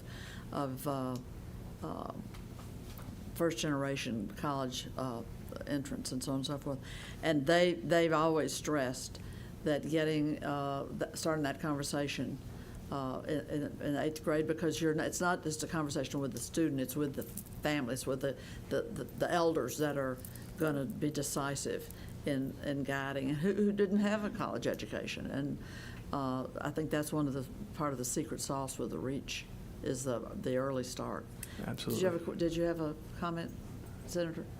Not really. I think he answered everything on the REACH. I really like that program, but I'd like to see, I guess I need to get with you to see about the numbers. You said 100, all 180 districts have some. Or close to it. I'd be glad to let you know today if there's anyone still not participating. Okay. Absolutely. Well, if there are no further questions, then we will appreciate you, and you're a tremendous source of knowledge and insight it was a great presentation. Thank you. Thank you all. We have, not for the faint-hearted, these committee meetings, we have one more organization that's going to present, and we'll wrap up with any questions. Appreciate the patience and also closing remarks from our legislator panel. We had the opportunity to meet Ms. Purcell, not in person, but it was a hurried Friday afternoon with airport loudspeakers in the background. But we're so happy to have with us LaQuasia Purcell, who is the Senior Director for Elocution, and she has with her, all the way from Richmond, Virginia. Yes. Yes, Chris Coyne. I'm the Senior Vice President for Lucian for the Southeast. I've been with the company for 12 years and worked nationally across the U.S. and internationally in Canada and higher education as well. So. It's just such a pleasure to have you. And I must say, I learned a lot in our initial conversation. And the minute that you all heard about this study committee that was going to launch, you reached out. Absolutely. And we appreciate it so much. Lucian, Chris Cohn, and LaQuasia Purcell are going to present. And LaQuasia, you're the Senior Director for Industry Engagement and Government Relations. Yes. And you dwell in the great city of Athens. State of Georgia, city of Athens. And a University of Georgia graduate. University of Georgia graduate and Georgia Southern University graduate. That's right. So two-time USG. And I was sharing with Senator Orrock that my first time in the Gold Dome was actually as a student at University of Georgia, because I participated in their legislative aid program. I don't know if any of you know or remember Representative Keith Hurd, but he was out of Athens, and I worked for him. And I really attribute that opportunity really being foundational for the work that I get to do every day with Chris. He's going to talk a little bit more about Elucian, but I am just so thankful for the opportunity that Hope gave me all 4 years, right? I would not be here without Hope, and for the opportunity to sit and walk in these halls. So thank you all so much for having us and for being here with us today. I am going to turn it over to my colleague Chris, because he's going to be able to share a little bit more about our impact here in Georgia, and we're here to share some insights. So we have a very recent report that was completed this summer, and it was focused on the student voice, and so we want to bring that to the committee today. Yeah, that's perfect. So I wanted to share some context on what we're doing as an organization and kind of how that's created our perspective on higher education, specifically the trends around affordability, as well as talent pipeline and workforce development. So we are the largest education technology company in the world. We only do education technology. In the U.S., we support about 65% of the higher education institutions. In Georgia in particular, we partner with 100% of the public, so every USG and TCSG institution, about 50+% of the privates, 80% of the HBCUs in the state. Our systems provide the student platforms for them to engage on campus, submit and run financial aid, their degree audits, their degree plans, their transcript information. So on average, just in Georgia, we're processing about $1 billion in financial aid across all of the state entities. And you're a nonprofit. We are for-profit. We're You're a a technology for-profit? company based in Northern Virginia, in D.C. So about 3,600 employees. About 80% of our revenue is domestic. We have a global footprint as well, internationally. So,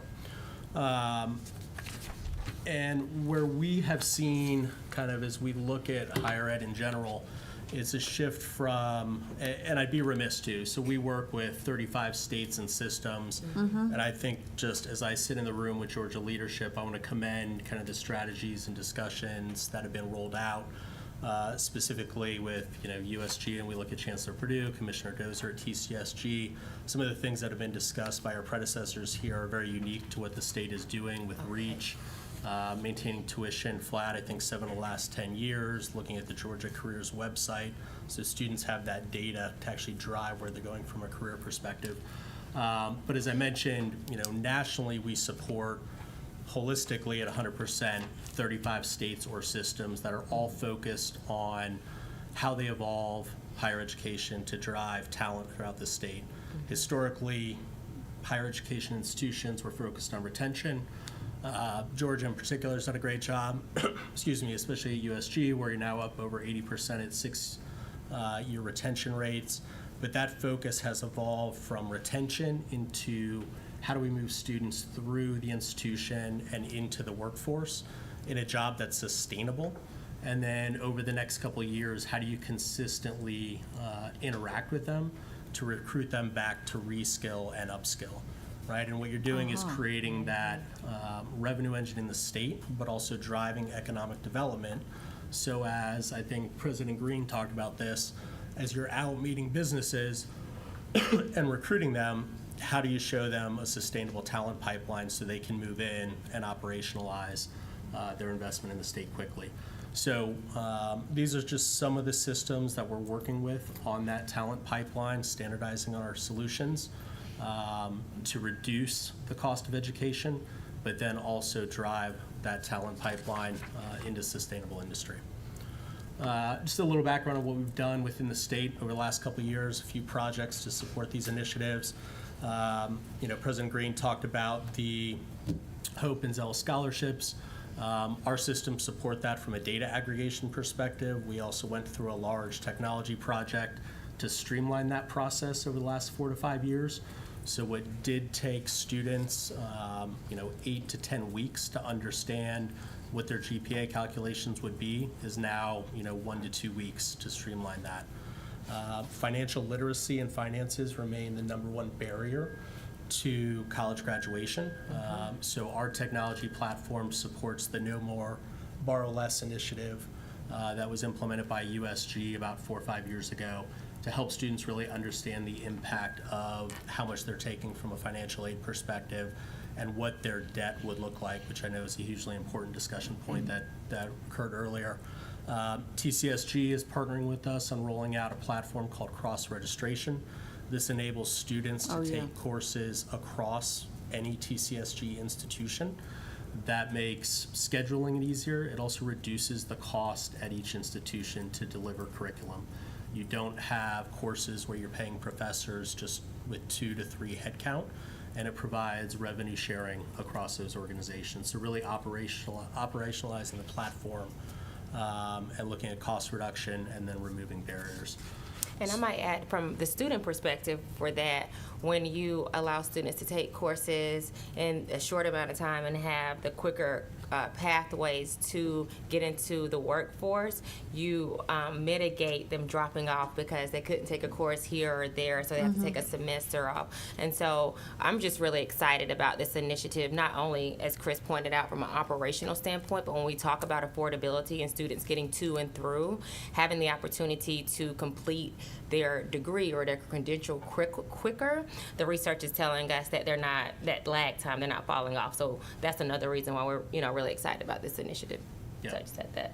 And then I think that probably really does a great job of leading us into this slide. And so what we really wanted to talk through is how we've, of course, supported and remain supporting Georgia over the last 50 years, but how we have the opportunity to go into the future, how Georgia has the opportunity to go into the future. So I know President Green mentioned the Top State for Talent Act that went into effect July 1st, where it really connects education to the workforce pipeline.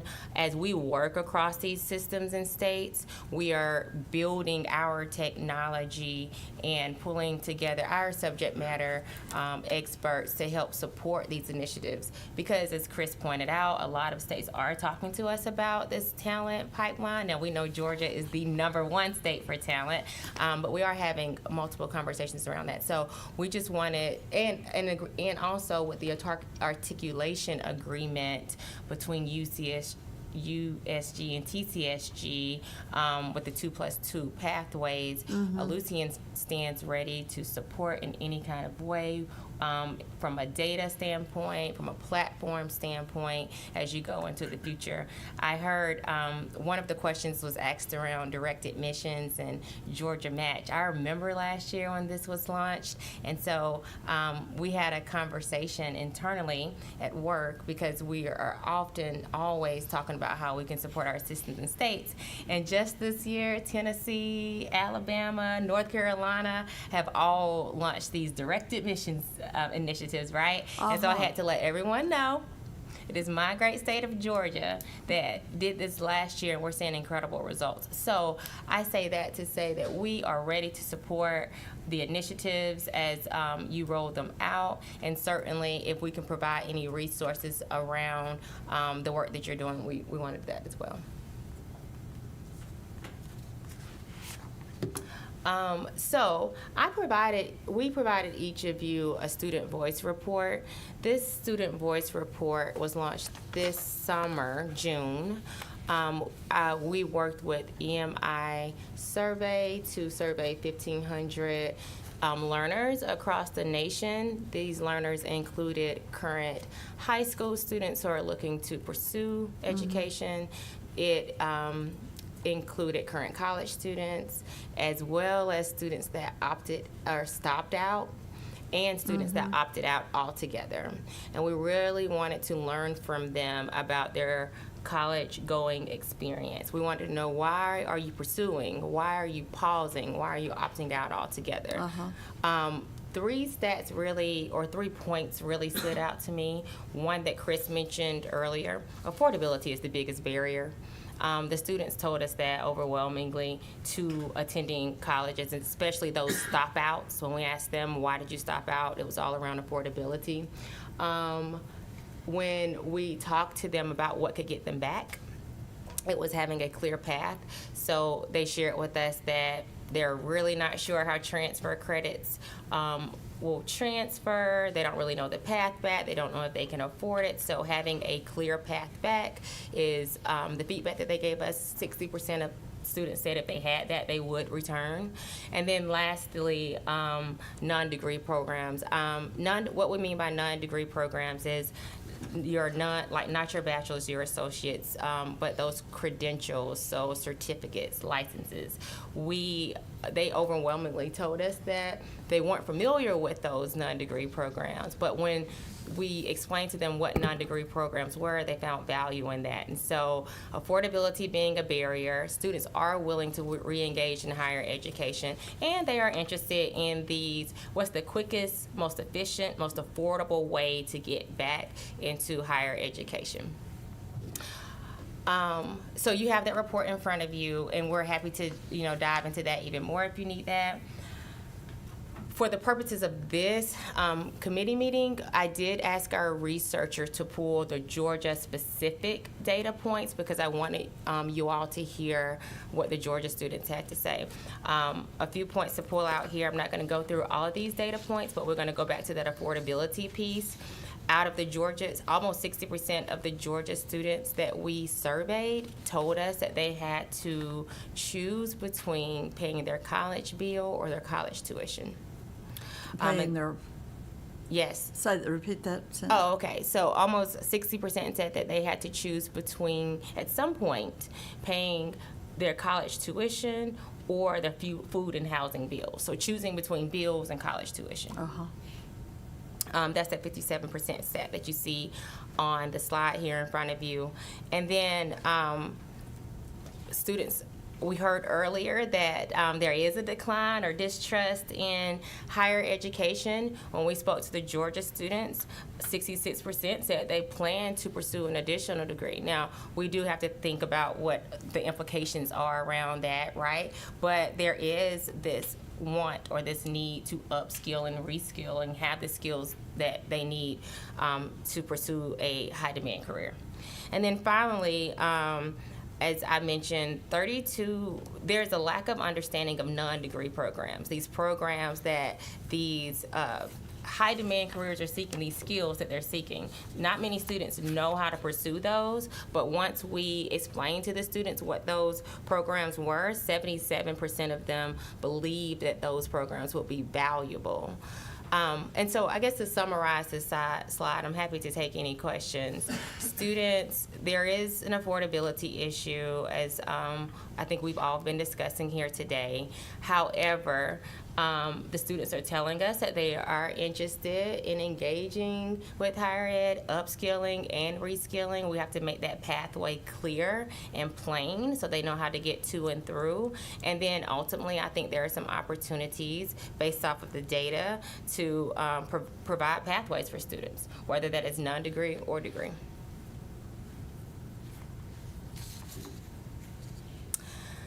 And so finally, we pulled together some strategies based off of the data points that we've shared with you today. And one of, all four of them, we want to demystify the cost of college. So students don't know how much it costs. We don't know. We're exploring it here today, right? And so oftentimes, they're unclear, which becomes a barrier. So when we can provide information to them proactively and show them clear paths, we should absolutely do that. Strengthen guided pathways and transfer alignment. We're in the state of Georgia already talking about that. We just discussed the USG-TCSG articulation agreement between the ASN and BN. And so implementing automated degree planning for students so that you save time and money. A huge issue with transferring, as I'm sure many of you know on the committee, is that the loss of credit, loss of money, loss of time, loss of scholarship dollars, right? So being very clear on what the transfer alignment piece is important, and then promoting these non-degree programs so that students can have the skills or learn. Maybe they're not students, maybe they're currently not enrolled, so that our citizens can have the skills that they need to get into the workforce, to develop that pipeline that I know that we all so desperately care about. And so having the opportunity to promote those non-degree and upskilling options is important.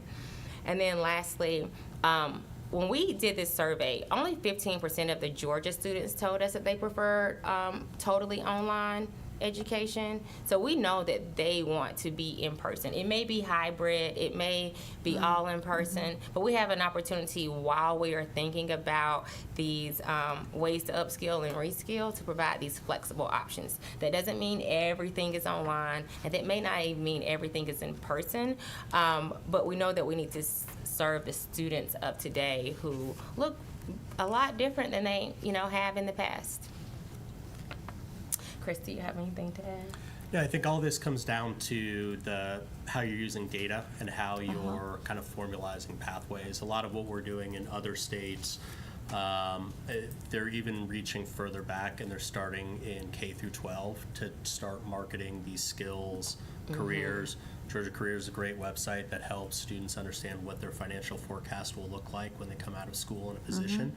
But how do you take that data, how do you start reaching in early, mapping skills back into the curriculum, and then driving that forward, and then again, leveraging that data to keep students in state as employed taxpayers, and then driving economic development. So that's where Georgia has huge potential, I think, in the fact that you have every student data point from the last 40 years embedded in a single system, Right. to be able to aggregate and drive that and rapidly expand on that.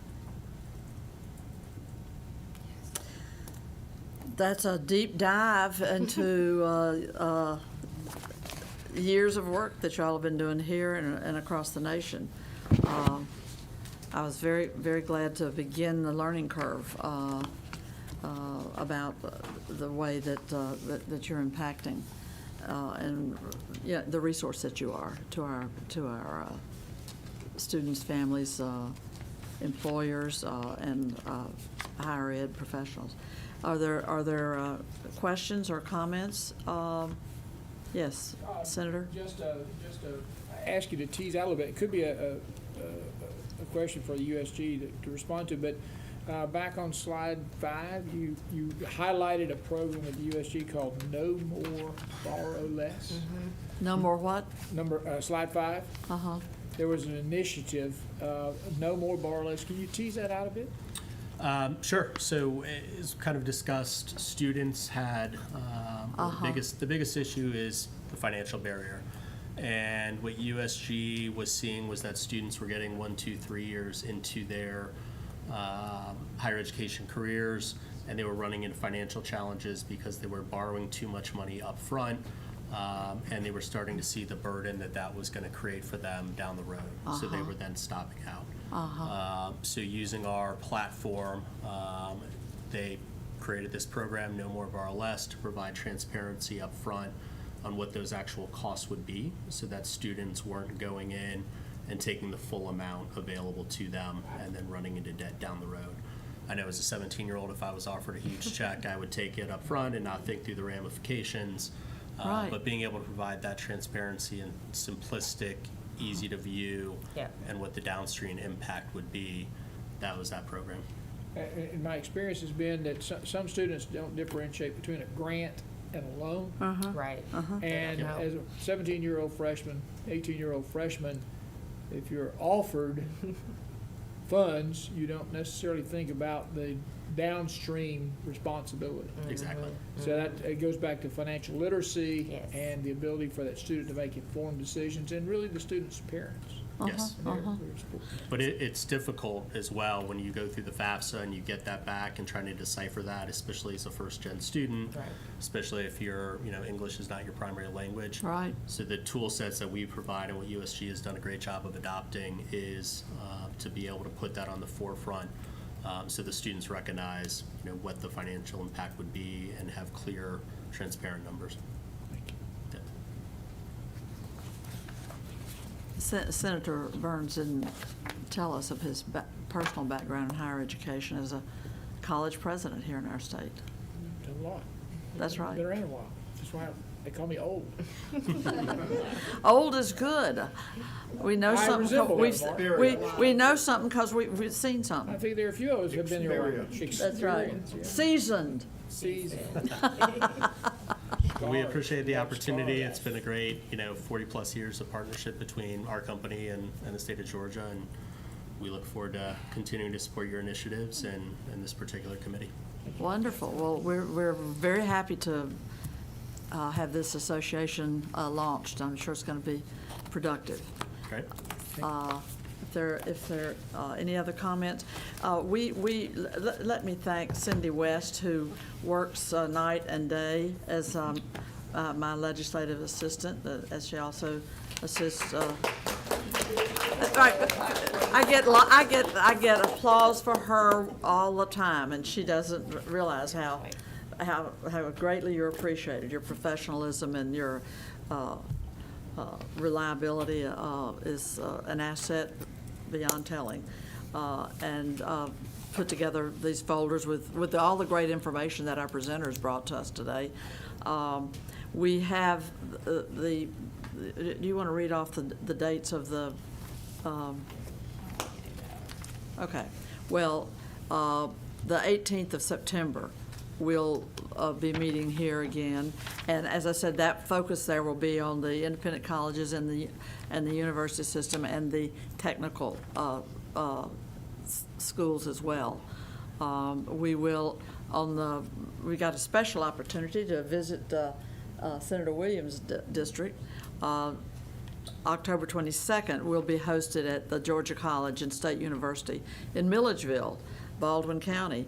And the president there is Kathy Cox, a former senator, who will be hosting us that day, starting at 10 in the morning and having lunch as well. And on the 6th of November, we'll be here at the Capitol at 10. At this point, that may change, but and then we'll have our final meeting on the 2nd of December when we will take action on approving a report from our findings. And Cindy's always available. Yes, Senator? Just a comment. We've gotten a lot of good information, and I appreciate that. I think it's interesting that yeah, I want this. This is what we need to be doing now. Yeah, sometimes in Georgia we can't clearly delineate between what is a merit-based financial aid program and what is a need-based. Sometimes they tend to blend, and I specifically think of the Hope Grant. Mm-hmm. And I think one of the things that if we look at national data, if we look at SREB data, it doesn't necessarily recognize that there are certain support options out there that don't neatly fit into the bucket that says need-based versus merit-based. And so I think I want to try to make sure we try to recognize where Georgia supports the need-based oriented support as well as the merit-based. I will consistently come back and ask the question, is this a program a merit-based program? Is this a program a need-based program? Or perhaps a blend? So if you have merit in there, then it's not solely need-based. And that's what I do acknowledge that. Uh-huh. But if the merit requirement is to graduate from high school, as the Hope Grant would be, and I believe if I understand it correctly, TEG grants are to any individual, not Hope eligible individual, but any individual that goes to a Hope eligible institution. Is that correct? I just want to make sure we clearly understand how Georgia supports students who have financial need, and it's a much broader type of a mixture of programs. Duly noted. And we have held you far beyond a reasonable time. We should have taken a break earlier to let everybody breathe. It's only 28. It's only 12:28. But we've had committee meetings that run longer than we this, have, but with very unhappy chairmen. That's right. I've noted, because when I try to drag them out, I get stopped. Our routinely, our Judiciary Committee meets much longer Indeed. than 2.5 hours. They ponder the heaviest of. That's true. That's right. But we digress. Well, Move to adjourn, Madam Chair. thanks. We will consider this committee adjourned for today, and we'll be looking forward to the independent colleges, the technical schools, and the university system bringing us information on our next meeting. Thanks again to all of you who have participated. Thank you. Thank you. Who knows what